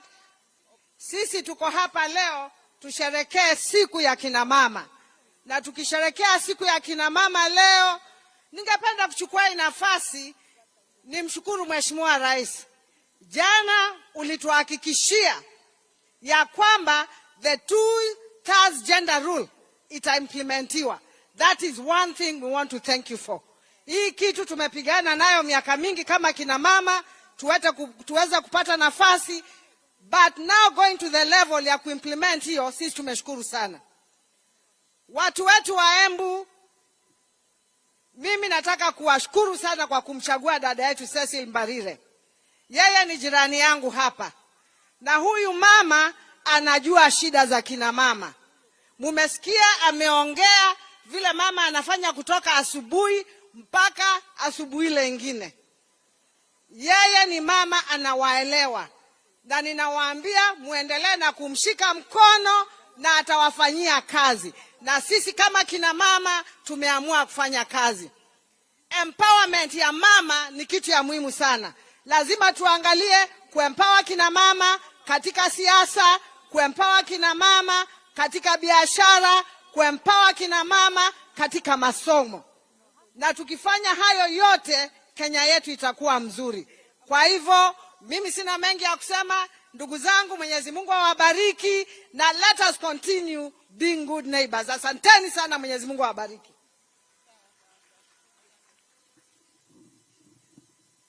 Asante sana. Na sasa tukienda kumalizia, tumkaribishe gavana wa kutoka kule upande wa Nyanza, gavana wa Homa Bay, Gavana Gladys Wanga. Asante sana, Your Excellency the President, Your Excellency the Deputy President, kina mama wa Embu, Muriega. Muriega rege. Ngai ni mwega. Ede shode. Asante sana, na tumefurahia sana kufika hapa siku ya leo kuadhimisha siku ya kina mama duniani. Na sisi tumekuja kusimama na gavana mwenzetu, gavana wa hapa Embu, gavana Cecil Mbarire, gavana Karenda, na ameniambia kavinda ni gaka. Na kama si sasa, na nyinyi mko na bahati sana kwa huyu gavana wenu. Jamani, mko na gavana wa bidii. You have a brilliant governor. You have a hard-working governor. You have a super governor. Hata sisi tunajaribu, lakini hatuwezi mfikia huyu Karinda. Ile mbio anakimbia na Embu, mimi nimemuuliza Governor Ses, kama kwa mwaka moja unamaliza kazi yote, sasa hii miaka 9 inabaki, utakuwa unafanya kazi gani? Sasa huyu gavana wenu ni gavana wa bidii. Na mimi ingawaje tuko mirengo tofauti ya siasa, ile shida inapata mama hapa Embu ni sawa na ile shida inapata mama kule Homa Bay. Ndio maana tumekuja pamoja, tushikane chini ya uongozi wa huyu gavana wetu, Gavana Ann Waiguru. Ndio anatushikilia kwa sababu yeye sasa anaenda kumalizia, na yeye anatuguide, anatuonyesha fuata hapa, na tunamuombea akimaliza aendelee kuendelea. Asanteni sana na Mungu awabariki, na asante sana Mheshimiwa Rais kwa kutushikilia kama kina mama.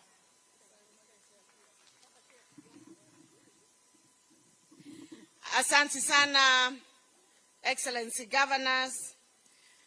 Your Excellency, mine is very brief. On behalf of the 7 governors, first of all, tungependa kukushukuru kwa kuchagua kaunti moja ya kina mama kufanya sherehe hii ya International Women's Day. We don't take it for granted. Ungekuwa kule Nairobi, ama ungeenda Mombasa, ama mahali pengine. Lakini wewe, kwa sababu unatambua kina mama na gavana ambao ni mama, tunakushukuru kwa kuchagua Embu. Na sisi, Your Excellency, na wamama wa Embu, ningependa kuwajulisha hivi. Sisi kama kina mama, magavana, tumekuja pamoja. We have come together under a strategy ambayo tunaita G7. Na kwa nini tuje pamoja? Tumekuja pamoja, tusimame pamoja, ndio kwa sababu natuona tuko hapa sisi wote. Juzi tulikuwa kule Homa Bay, jana tulikuwa Nairobi tukilaunch, na tutazunguka kaunti zote za kina mama ili tupatiane nguvu, tupatiane maarifa, tusaidiane kikazi, ili wamama ambao wamechaguliwa ambao ni 7 tu kati ya 47 wawe kielelezo ama mfano to the other upcoming leaders. Ndio wale ambao wanachaguana kule mashinani kama nyinyi kina mama, mtambue ya kwamba kina mama wanaweza kazi, na tuweze kuongeza idadi ya magavana kukija mwaka wa 2027. Tulikuwa tunasema juzi ya kwamba tunataka kutoka G7 to G16. Lakini tukapewa challenge na His Excellency the President na wageni ambao walikuwa wamekuja jana, wakatuliza lakini kwa nini msifike G20 ama 24? Kwa hivyo sasa tunasema from G7 to G24, which is 50% of all the seats of governors. Ya kwanza ningependa kuwauliza nyinyi kina mama wa Embu. Governor Sicily anafanya kazi ama hafanyi kazi? Anafanya kazi ama hafanyi? Mkiangalia hiyo mwaka moja Governor Sicily amefanya kazi, mnamtambua? Tutawaomba kama kina mama magavana, wangapi hapa watasimama na Sicily hivyo amewaomba, mumsaidie ndio aweze kutimiza ahadi zake za kazi, na mumrudishe kwa kiti mwaka wa 2027 anopose. Nionyesheni kwa mikono. Mimi nataka wale wote ambao wako Embu na wanahisia kusimama kiti ya governor, tunawaomba masaa haya huku Embu ni ya mama. Masaa ni ya nani? Masaa ni ya mama. Mshikilie governor wa Embu afanye term yake, afanye term 2 kama vile mimi ambavyo namaliza kule Kirinyaga. Tuende tukiongeza idadi ya viongozi kwa sababu ya kitu inaitwa inclusion and equality. Haya maneno mengine yote yanahusu kina mama. Maneno ya maji, ya agriculture, ukulima, ya biashara, kujenga soko. Sitaki kurudia vile Gavana Cecilia amesema, kwa sababu hapo ndipo tupo. Na sitaki kuchukua muda sana kwa sababu mnaelewa. Hiyo mambo ndio tumeweka kwa strategy ya G7. Na tunatafuta support ndio governors hawa waweze pia kushika wanawake wengine mkono. Wale ambao wanataka kusimama viti zingine za magavana na za ma-MP na za ma-MCA, ndio tutoke upande wa nomination sana. Tuwe tunachagua mama idadi not less than 30%. Na Your Excellency tukushukuru. Nikushukuru kwa sababu ya your commitment on the 2/3 gender rule. Governor Aisha ameongea hayo na sitarudia. Kule kwetu Kirinyaga tulifunga pombe na watu wakakuwa deregistered na tukafanya process ingine ya kufungua, na ninaona pia huku Embu inaendelea. Sisi kama kina mama kule Kirinyaga tunasema baa zilikuwa zinafungwa, wanaume pia wanapeana heshima nyumbani, wanakuja mapema. Kwa sababu baa zilikuwa zimefanya nini? Zimefungwa. Na sisi tunasema pia kina mama kule kwetu tunasema pia hao pia wanapeana heshima yao. Ndio wazee watoke kwa baa waingie wapi? Nyumbani. Sisi tunaomba hii program ambayo tunaweka, tukuwe na program holistic ambayo si ya kufunga tu kama vile tumefunga. Tukuwe na alternative ways of entertainment, ways of getting our young people involved, ways of empowerment. Ndio watu wakitoka upande huu wawe na mahali ya kuenda upande huu kama sports. Na tunajua tukishirikiana kama G7 kutakuwa na mpangilio ambayo itakuwa inaleta empowerment huku mashinani. Your Excellency, unaweza kuwa haujui, lakini jana kwa sababu Kirinyaga ni jirani ya Embu, tulikuwa naongea na watu wa Kirinyaga, wakaniambia hiyo maneno yote ya bei ya mifugo, kwa sababu ukiangalia hawa wamama, Your Excellency, hawa ni wakulima. Wengi wao ni wanabiashara, si ndio? Na wote wanategemea ukulima wao. Ningeomba tu kitu moja very urgent ambayo ningeomba serikali yako iangalie. Bei ya kahawa imeanza kwenda juu. Bei ya majani kidogo. Lakini bei ya makadamia ilikuwa imepanda ikafika 120 sasa juzi imeshuka chini ikafika 30 shillings. Your Excellency, kama ungeangalia hiyo, kwa sababu macadamia is one of our main exports. Zile zinakuwa zinasaidia kina mama sana. Wengine hawawezi kuwa wanaelewa sana, lakini ile pesa inakuja kila siku. Ungeambia watu wako waangalie hiyo maneno ya bei, kwa sababu the drastic drop in 1 week was quite shocking, na it can be devastating to many of our farmers. Your Excellency na kina mama, Governor Cecilia amesema tunafanya kazi kutoka asubuhi mpaka saa ngapi? Mpaka saa ngapi? Mpaka saa ngapi? Mpaka asubuhi ile ingine, si ndio? Na sisi tunasema kama kina mama, kwa sababu hiyo kufanya kazi ni sisi wote. Haitengui kama wewe ni mama wa mashinani, ama wewe ni mama wa G7, ama wewe ni mama wa MCA, ama wewe ni mama wa MP. Sisi wote tuko na hizo shughuli. Asubuhi tunaanza na kuweka watoto watayarishe waende shule. Lunch lazima, hata tukiwa kazini unapigiwa simu kama hakuna chakula ama nini hakiko. Wewe ndio kwenda kushughulika. Watu wakiwa wagonjwa, kama ni watoto ama mzee, ni sisi kina mama, si ndio? Sisi tunasema tumekubali kama kina mama.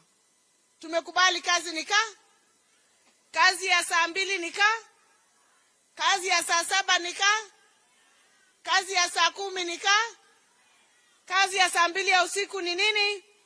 Na hata kazi ya saa 6 usiku pia ni. Sisi tumekubali. Bora sisi tupewe nafasi yetu kama kina mama katika uongozi, kwa sababu sisi kama kina mama tunaweza. Tunaweza, hatuwezi? Kina mama mnaweza, hamwezi? Kina mama wamesema wanaweza, na Mheshimiwa Rais na kushukuru kwa kutushikilia. Mungu awabariki, awatende wema, na tunatarajia Your Excellency, ukitoka hapa angalia kaunti nyingine ya G7, ukue huko ndio next stop. God bless you. God bless the women of Kenya, and happy International Women's Day.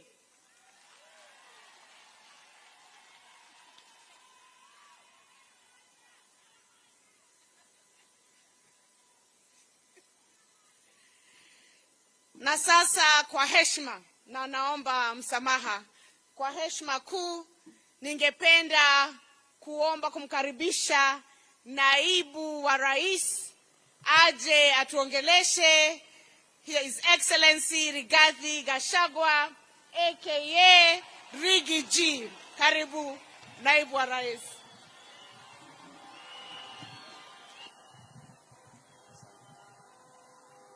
Asante sana gavana wetu, Mheshimiwa Rais wa Jamhuri ya Kenya, kiongozi wetu Daktari William Samoei Ruto, magavana wetu, mawaziri, akina mama, kwa siku hii ya kimataifa ya wamama hoi. Atumia itu muriega, muriaro, Ngai nĩ mwega, na hĩndĩ ciothe. Ngai iria iciarĩra Mwathani agocwo. Wamama, happy new year. Happy International Women's Day. Hapo msitasita kidogo, Kiingereza ni kali lakini ni sawa. Mimi Mheshimiwa Rais nafurahi sana kufika na wewe hapa kwa hii sherehe ya maana sana kwa mama wetu. Rais wetu, hawa wa mama ndio Kenya. Hawa ndio wenye uchumi wa Kenya. hawa ndio wenye elimu ya Kenya. Hawa kina mama ndio wanasongesha taifa yetu mbele. Na Mheshimiwa Rais, sisi tukitembea, ukifika kwa shule siku ya Parents Day, 90% wa mama wako pale. Ukifika kanisani, kuanzia pale kwa kwaya, kwa ashas, wale wenye kuchukua matoleo, wale wanaaminika ni wamama. Ukifika kwa matanga, ile kamati ya kushughulikia, treasurer ni mama. Ukifika kwa kupanga harusi, treasurer ni mama. Mtu wa kuaminika Kenya hii ambaye hawezi kuchukua kitu ya mtu mwingine ni mama. Na rais, hata kwa uongozi wako, ukweli usemwe tukiwa hapa Embu, walioshikilia wewe kabisa rais, wakakuombea, wakasimama na wewe ukiwa na matatizo mengi, ni hawa akina mama wa Kenya. Na sisi akina mama tunawatambua, tunawaenzi. Na mimi nataka kuomba akina mama muendelee. Na sisi kama viongozi, kama wanaume, kazi yetu ni kushikilia wamama. Kwa sababu hiyo ndio kazi yetu tumepewa na Mwenyezi Mungu. Kazi yetu ni kulisha wamama na kuwachunga. Na tukishindwa wanajilisha. Sina kuwaga namna hiyo. Hawa mama ni waajabu, Your Excellency. Na maboma yetu, ile maboma yote imesimama vizuri, ni akina mama wamesimamia. Na hata wale hawajapata yule wanaelewana kukaa na yeye, pia wanasimamisha boma. Na wanasomesha watoto. Na kwa hivyo sisi tukifika hapa na rais tunasema hongera, pongezi ya kina mama. Sisi na rais tunamtambua na ni jukumu letu kumsaidia. Na vile gavana amesema, rais wetu, sana sana mambo ya maji tujaribu kusaidia wamama. Kwa sababu hawa wamama wakiwa na maji, alafu wakuwe na kitu kwa mfuko, hata hawazeeki. Mama ni kibeti na maji. Kati huo, mwina kidogo huko na mukuraga. Unajua rais, hawa kina mama ni waajabu. Hawa wakiwa wamekaa vizuri, na ndio rais vile umepanga hawa kina mama waweke kitu kwa mfuko. Tunataka hawa kina mama wakiwa na kitu kwa mfuko. Kahawa imelipwa mzuri, makadamia, avocado, muguka. Mama akuwe na kitu kwa mfuko. Bwana yake ampatie shilingi 3,000 kwa sababu ya kumpenda, bila kumwambia ataitumia na njia gani. Kwa sababu saa hii rais, mzee akipatia mama hata 1,000 anahesabu mpaka change. Kwa sababu hakuna pesa nyingine kwa hiyo boma. Na hiyo giri moja ndio inafanya kunakuwa na mfurutano. Sisi tunataka hawa kina mama wetu wapate kitu kwa mfuko. Hata hawa wajitengeneze, wakae vizuri. Ndio ile mama wanavaa kitambaa ni siku tu ya sherehe ya kanisa. Ile ya Women's Guild, Mothers Council, CWA. Siku hizi zingine mugathi oranyo mugekerwo kinyungu, ikaruga maega mugathakara. Kati huo ugacoka ukoya ngiri ukaingira kwa mwendia wa ndugu ukamwira, we mwendia nyita ngiri ino, rehe kibura na kiria gitagwo kinyau, ona ni njikare wega. Hivyo ndivyo tunataka akina mama wetu wakae. Kwa hivyo rais, sisi tunataka kusema chini ya uongozi wako mambo ya kahawa imeanza kuwa nzuri, bei imeanza kupanda. Mambo ya majani chai tulipata bonus imeanza kupanda. Maziwa rais wetu umesema kuanzia mwezi huu wa March kwa new KCC ni 50 kwa lita. Mambo ya makadamia ilikuwa mbaya sana rais. Na wewe ukatoa agizo kwa waziri wetu wa biashara na sisi. Na tukaketi chini na kuangalia ile maneno ilikuweko. Ni vile governor wetu wa Uhuru anasema ilikuwa 30. Sasa imepanda, kwingine ni 90, kwingine ni 100, ikiendelea mbele. Hata wiki inakuja siku ya Jumanne nitakuwa nimeketi na watu ya avocado pia. Tukijaribu kuangalia ile mikakati tutaweka, ndio pia bei ya avocado iweze kuendelea mbele. Rais wetu ukituongoza, ulituagiza tuangalie mambo ya pombe. Watu ambaye wamehangaishwa na pombe, ile sumu, ile ya kuua watoto ni hawa mama. Imekuwa vijana wamekunywa pombe ile mbaya. wamelala kwa mitaro, mamboma imeangamia, tumekosa watoto, tumekaa kama nchi imepotea. Na rais umetuagiza tuweke mikakati, na serikali wiki hii chini ya uongozi wako imetangaza mipango kabambe ya kuondoa sumu katika Jamhuri ya Kenya. Wale wote watu walikuwa wanatengeneza sumu na kuuzia watoto wetu, hizo factory zote tumefunga, na polisi wameagizwa zile mafactory ambaye ni ya ukora haina leseni wasifunge na kuharibu hiyo mitambo ya kutengeneza sumu ya watoto wetu. Na tunaomba governors na viongozi mtuangalilie hao maofisa, tumewapatia siku 10 kumalizana na hizo mafactory ambaye ni illegal. Mtuangalilie governor Iguru, governor says mtuangalilie. Mkiona hao officers wetu bado chukua ile hatua inatakikana mtueleze. Lakini nikiwa hapa katika magavana katika eneo hili, huyu governor Karinda na huyu governor wa Iguru, kwa hii maneno ya pombe walikuwa mstari ya mbele, hawaogopi hiyo watu. Wanaume wengine walikuwa wanatishwa na hii watu, wanaweka mguu hapa katikati ya mguu. Lakini hao magavana wawili, hata nilikuwa nimesema waume watoe longi wapatie, kwa sababu hawa ndio wako shujaa. So pia tunataka tuseme tusaidiane ndio tuweze kurudisha vijana wetu kwa laini, lakini hatusemi ati pombe inaharibiwa, hapana. Nyinyi kama mko na ile pombe nzuri imekubalika, muende muuzie ile wanataka kukunywa.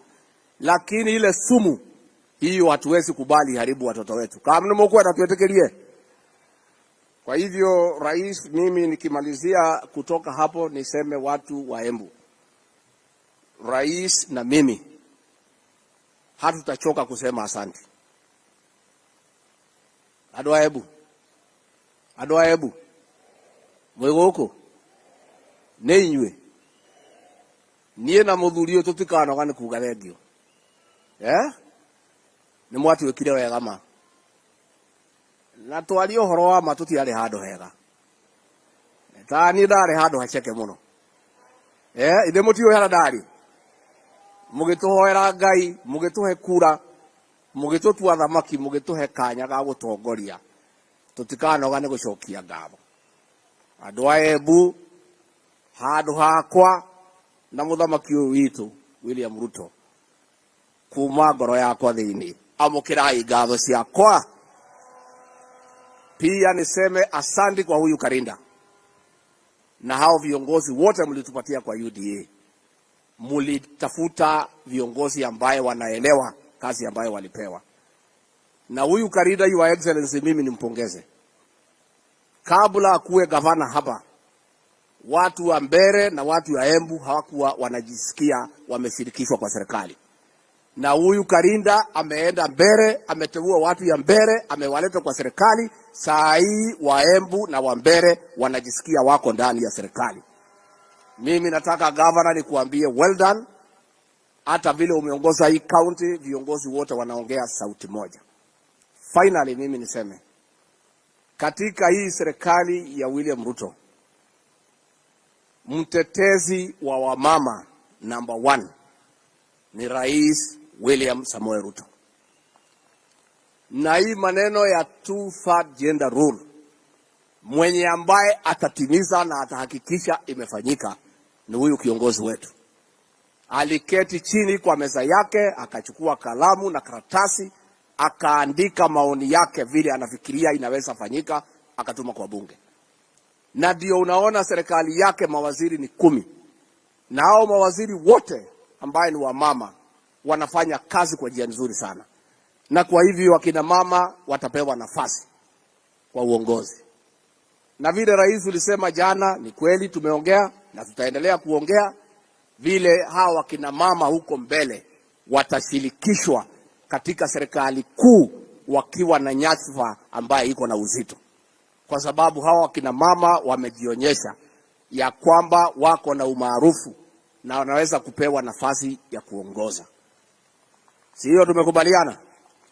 Lakini wengine unajua haku wanaelewa. Rais alisema ataniongelesha, tuwapange pale mbele tukimaliza mambo yetu. Sasa wengine walikuwa nafikiria ni saa hii. So lazima sasa mngoja kwanza nimsaidie rais kwa kipindi chake. Ikifika kutamatisha hapo, rais mwenyewe atatuongoza, atatuonesha vile tutapanga hawa mama na vile mambo yao itakuwa sawa sawa. Katigo mokwenda. Nigo mokwenda. Kwa hivyo sisi rais tunashukuru wewe, you are the women defender number 1, and I bear testimony because tumeketi wakati mwingi tukipanga kazi, unauliza wakina mama wako wapi? Tuketeua mabasenda unasema wamama wako wapi? Hii wamama wako wapi? Enywe atimia itono mwagira kwebanga na muthuri we nimo kwebanga nake, nimo kwebanga nake mundu uria biu mutongoria wa Kenya wina bata na atumia ya Kenya na muthuri ugwitwo William Ruto.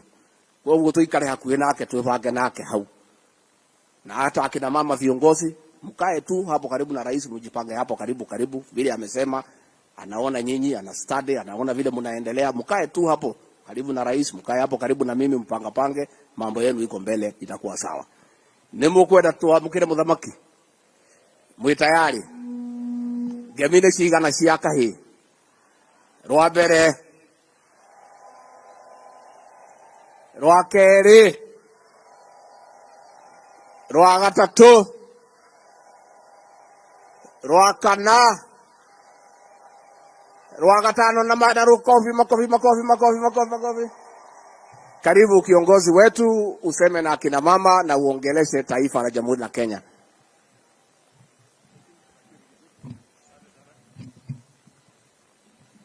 Asante sana Bwana Deputy President, tafadhali tunaweza kuketi chini. Asante sana. Mheshimiwa Naibu wa Rais, waheshimiwa mawaziri mlio hapa, waheshimiwa magavana, wabunge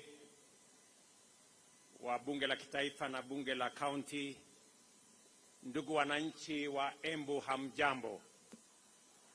Kina mama hai, kina mama hoye, kina mama hamjambo. Bwana Yesu asifiwe. God is good, and all the time.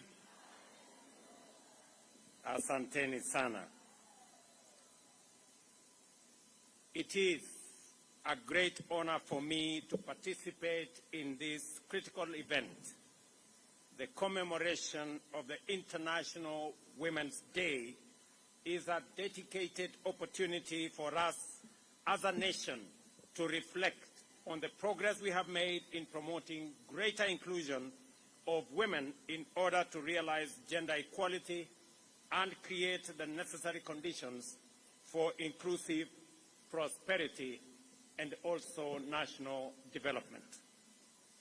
The terms under which we pursued development in the past consigned us to slow, inadequate progress because of the underlying fundamental inclusivity deficit, which marginalized regions, excluded sectors, and disenfranchised women. Not only did the majority of our people end up poor and deprived of opportunities to change their prospects, but structural and systemic discrimination also guaranteed that women inevitably fell among the most vulnerable people in our society. It is difficult today to take seriously any growth and development strategy which deliberately leaves behind everyone, let alone 50% of our communities and national family.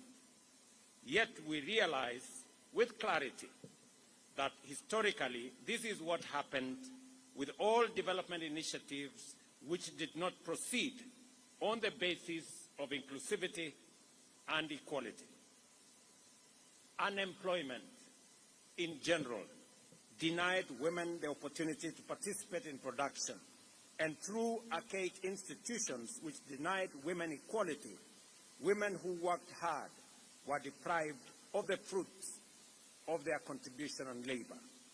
As a result, we were not only marginalized, but also perpetually vulnerable to much greater exploitation, violence, insecurity, conflict, ill health, and every other adversity to which our societies were prone. Even today, there are many parts of our country where the mental image of wealth, power, and status is still male, while that of poverty and suffering is female. It is highly self-contradictory for a society to rapid economic development while sustaining structural conditions which exclude half of the people, and yet that is exactly what failure to implement full inclusion of women and gender equality does. Under Article 10 of our Constitution, it requires us to observe and actualize human dignity, equality, social justice, inclusiveness, non-discrimination, and the protection of the marginalized as national values and principles of governance, which must define both the process and outcomes of every economic, social, cultural, and political endeavor. Under Article 27(3), the Constitution stipulates that women and men have the right to equal treatment, including the right to equal opportunities in political, economic, cultural, and social spheres. To ensure that inclusion remains at the agenda of national renaissance, the Constitution mandates the state to take legislative and other measures, including affirmative action programs and policies, to redress any disadvantages suffered by individuals or groups because of past practices. More specifically, these measures should implement the principle that not more than 2/3 of members of elective or appointed bodies shall be of the same gender. Our blueprint for radical national transformation must therefore be underpinned by the imperative to facilitate the full engagement and robust participation of women in every dimension of our development agenda. The bottom-up economic transformation agenda thus recognizes the unprecedented radical power in facilitating the full contribution of all our people in every sector, rather than just half of them. Twice as many opportunities will be created and exploited, and twice as much productivity will be unlocked. In our plan, we recognize the need to change the prevailing conditions and situations where female participation is key in key economic sectors remain minimal, with a vast majority of those women who participate being consigned to low-income employment and enterprise and under poor working conditions. Generally speaking, women remained excluded in decision-making within our governance and political institutions, while millions suffer or are vulnerable to sexual and gender-based violence. Moreover, health services have been inadequate for the needs of women and remained inaccessible and unaffordable. Environmental degradation, pollution, and climate change have complicated the lives and livelihoods of women, increasing their responsibilities in unpaid care work and thus accelerating poverty, early marriage, childhood pregnancies, and other disadvantaged conditions. Through highly intentional interventions, our bottom-up economic transformation agenda prescribed a pathway to transform the conditions, contributions, and participation of women in national development by deliberately eliminating every cultural, political, social, and other excuse for treating women unjustly.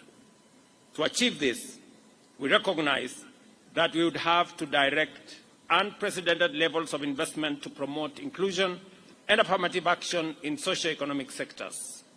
Specifically, we undertook to provide financial inclusion and capacity building for women through interventions like the Hustler Fund in women-led cooperative societies, chamas, merry-go-rounds, and table banking initiatives, and to take measures to protect them from predatory lenders.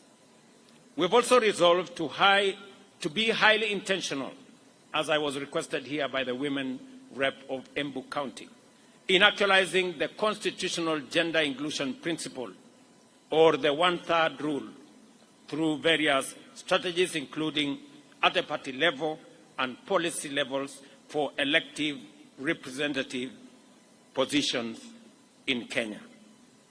Our agenda also committed to confront the issue of violence against women more directly, including through the deployment of increased personnel at the gender desks in our police stations and enhanced funding for the anti-female genital mutilation campaign, as well as upholding the dignity of girls and women, especially in learning institutions, by providing menstrual hygiene products free of charge. The impact of this investment has been radically transformative. As I explained yesterday, during the launch of the G7 caucus strategy, women have remained consistent in the uptake of various financial inclusion funds. And at the same time, we have disbursed 942 million to 1.4 million women who are members of 53,000 women groups and that are already accessing affordable financial facilities through the Women Fund. I have asked the CS responsible for Women Enterprise Fund, Madams Aisha Jumwa here, that we will do at least 3 things that must make women enterprise significant, different, and intentional. Number 1 is to eliminate the requirement for collateral when women are borrowing money from Women Enterprise Fund. Number 2, to reduce interest rate for women borrowing under Women Enterprise Fund to only 6%. And number 3, that we are going to enhance the money as the ministry works on eliminating and structuring the fund so that we can reach more women in Kenya. I also undertook yesterday that on the matter of the 2/3 gender rule, I am happy that members of parliament have now committed that the quest, the search for this solution on the 2/3 gender rule will be found this time round. Kwa hivyo nataka wamama wajue, vile tumesema, katiba ya Kenya inasema ya kwamba wamama wapatiwe nafasi sawa na wanaume katika uongozi wa taifa letu la Kenya. Na sababu hiyo tumekuwa tukijaribu kubadilisha katiba ndio kina mama wapate nafasi yao katika uongozi wa taifa letu la Kenya.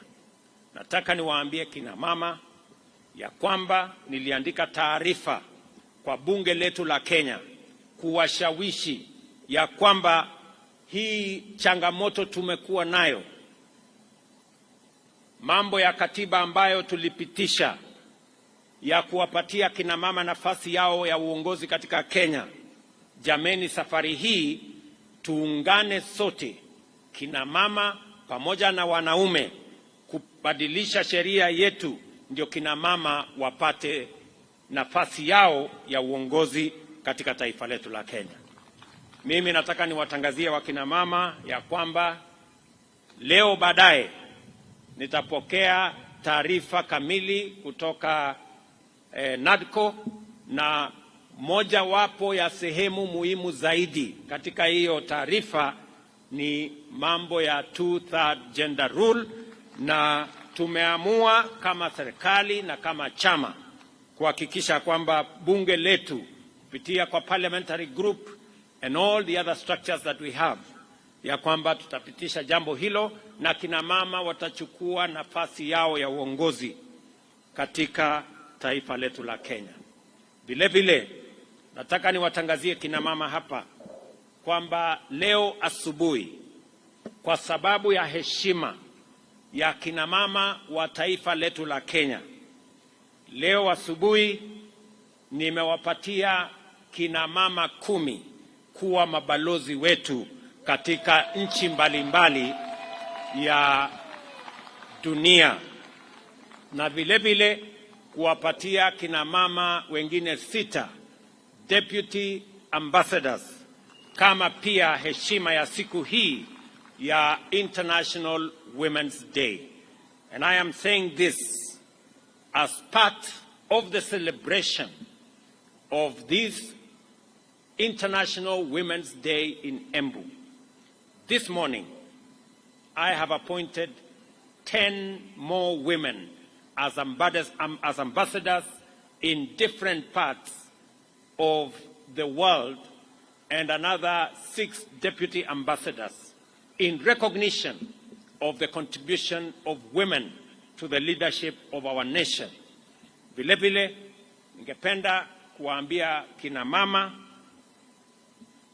hawa, kina mama viongozi, imesemekana pale nyuma kwamba ile kazi mwanaume anaweza kufanya, mama anaweza kufanya zaidi. What men can do, women can do better.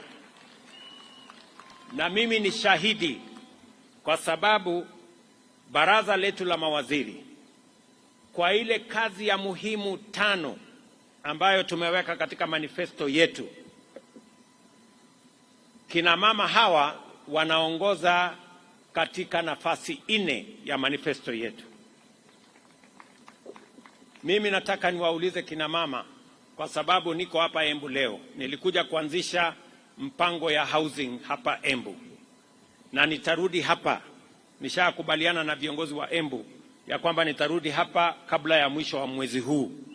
Nitakuwa hapa Embu tena, kwa sababu ile kazi ya housing ambayo nataka kina mama waelewe ni nini tunafanya ili kuwapa kina mama wa taifa letu la Kenya nafasi sawa ya kujisimamia, kujiendeleza na pia kuchangia katika kuendesha taifa letu la Kenya. Ya kwanza ni mambo ya housing. Program ya housing inaongozwa na mama waziri anaitwa Alice Wahome. Na kufikia sasa tayari tuko na sehemu ama nyumba ambayo tunajenga Kenya, nyumba 1,100, na tuko na vijana wanaofanya kazi katika program ya housing. Vijana zaidi ya 1,150 wanafanya kazi katika sehemu ama mpango wa housing, kwa sababu tunaelewa ya kwamba mtoto akikosa ajira, mwenye anapata matatizo ni mama nyumbani. Mzee akikosa kazi, mama anazumbuka, kwa sababu kisirani yote ya kukosa kazi inaelekezwa kwa kina mama. Kwa hivyo mpango yetu ya kuhakikisha ya kwamba tuko na nafasi ya ajira katika taifa letu la Kenya ni mojawapo ya mambo ambayo tunafanya ili tuhakikisha ya kwamba tuko na taifa ambayo inaweza kujisimamia. Jambo la pili, program yetu ambayo tunaendesha kwa mambo ya kuhakikisha kwamba tuko na matibabu.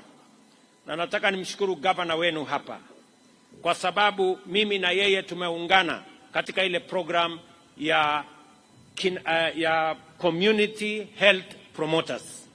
Hapa Embu muko na community health promoters zaidi ya 1,500. Hawa wote wametambulika na huyu mama Ses Mbarire, na mimi nimempatia equipment ya kuhakikisha ya kwamba wanaweza kwenda kusimamia mambo ya matibabu katika kila kijiji.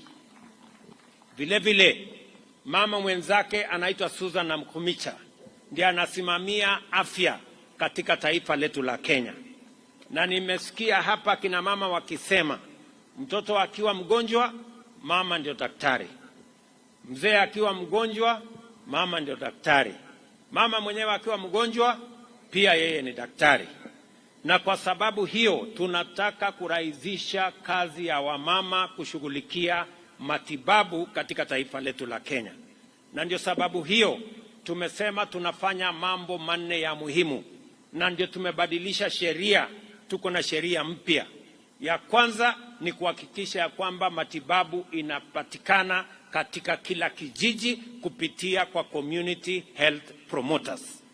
Ya pili ni kuhakikisha kwamba bima ya afya inapatikana kwa bei ambayo kila mwananchi anaweza kufikia. Wale mlikuwa mnalipia shilingi 500, mmesikia tutapunguza ikuje shilingi 300. Na wale ambao hawana uwezo kabisa, kwa mara ya kwanza, wale ambao hawana hata hiyo 300, kwa mara ya kwanza tumesema tutawalipia kama serikali ya Kenya. Ndio kila Mkenya aweze kwenda hospitali, atibiwe na aende nyumbani bila ya kuulizwa pesa yeyote.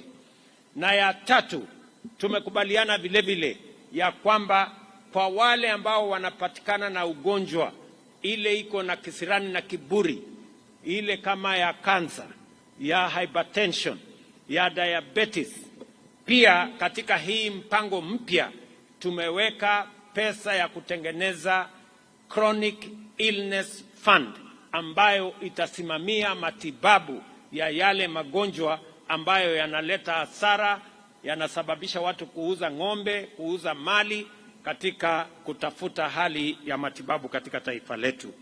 Mimi nataka niwaeleze kina mama wetu wa Kenya ya kwamba katika harakati hiyo yote tunataka kuhakikisha kwamba taifa letu hasa kina mama wanapata nafasi ya kutosha ya kusaidiwa ili majukumu ambayo mumeeleza hapa.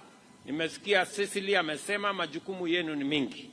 Naanza asubuhi, tayarisha watoto, tayarisha mzee, saa 6 jioni, hata amesema kuna kazi nyingine ya saa 6 ya usiku.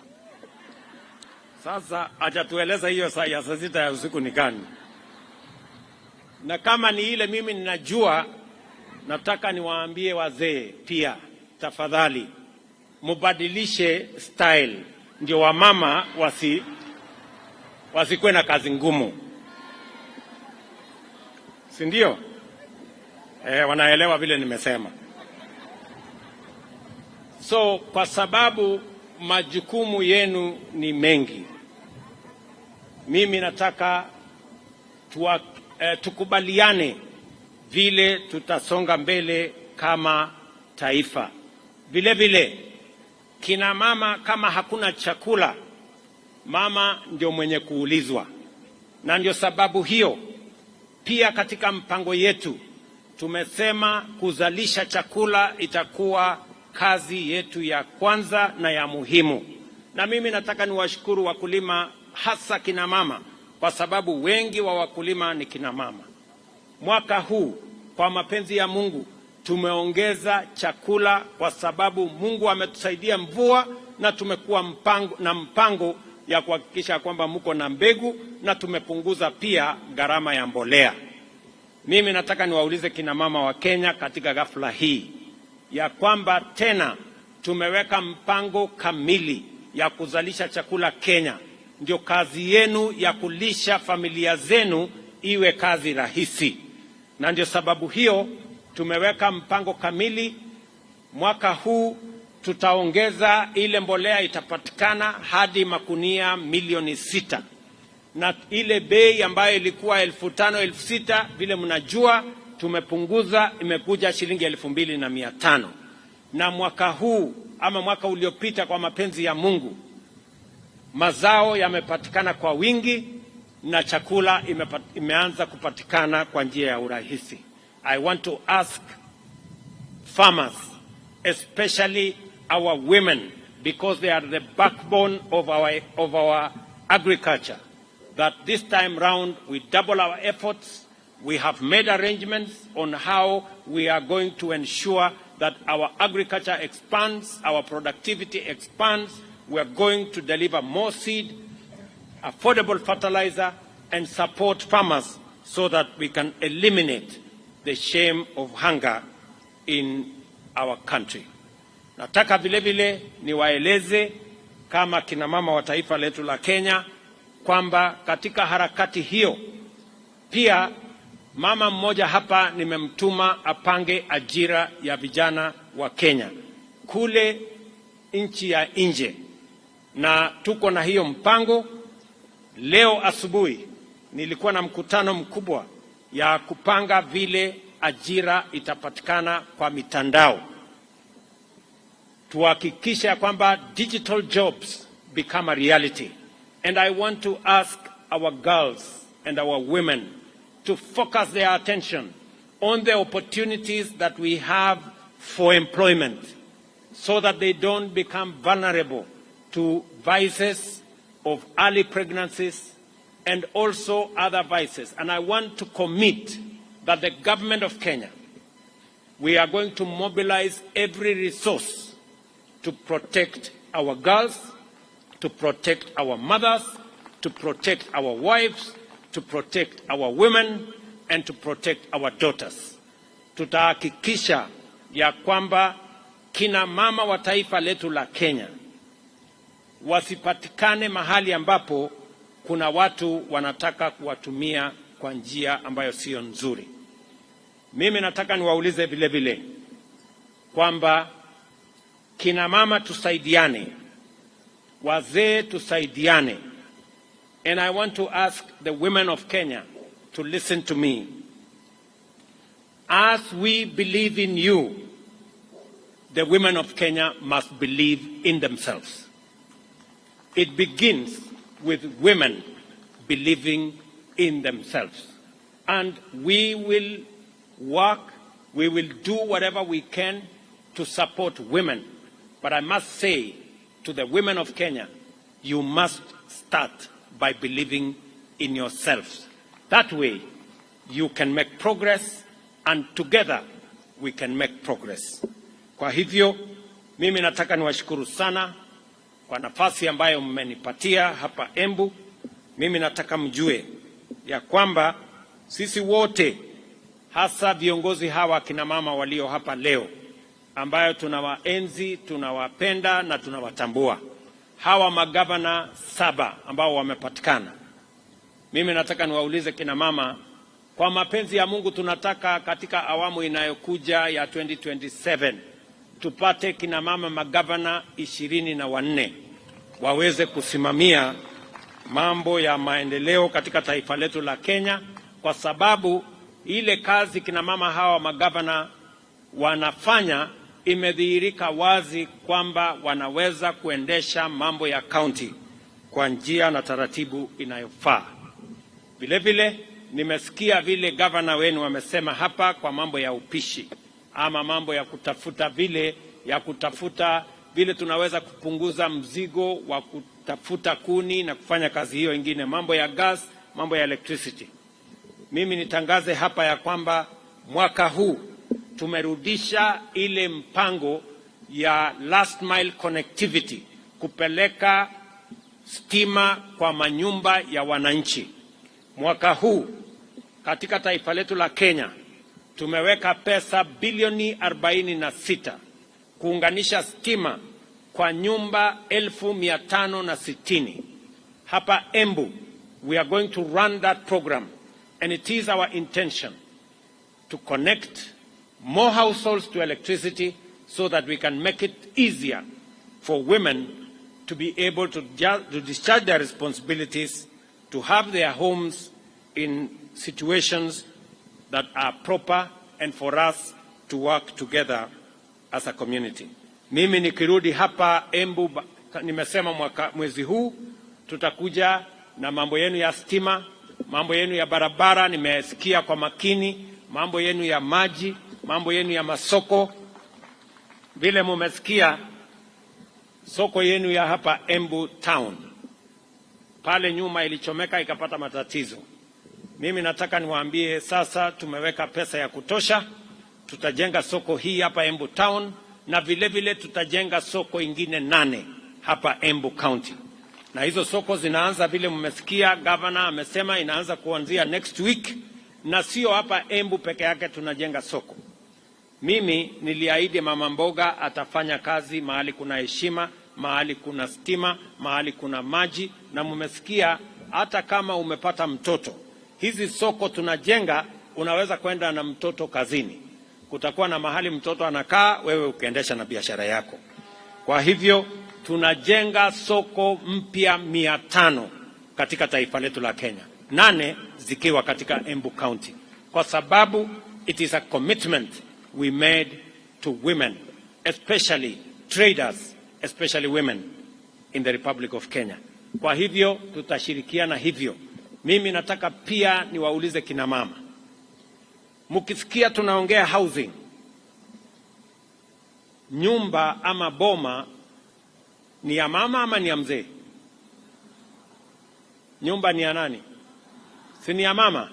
Mkisikia tukisema mambo ya housing, ni kwa sababu tunatambua nyumba ni ya mama. Na katika hii program tuko nayo, tunataka kila mama aweze kununua nyumba. Tumeweka hata nyumba ya shilingi 3,000 kila mwezi, kuhakikisha kwamba hapa mjini inapatikana nyumba mama mboga anaweza kununua, mtu ya bodaboda anaweza kununua. Pale nyuma ilikuwa lazima ukue tajiri, lazima ukue na kazi kubwa ndio uweze kununua nyumba.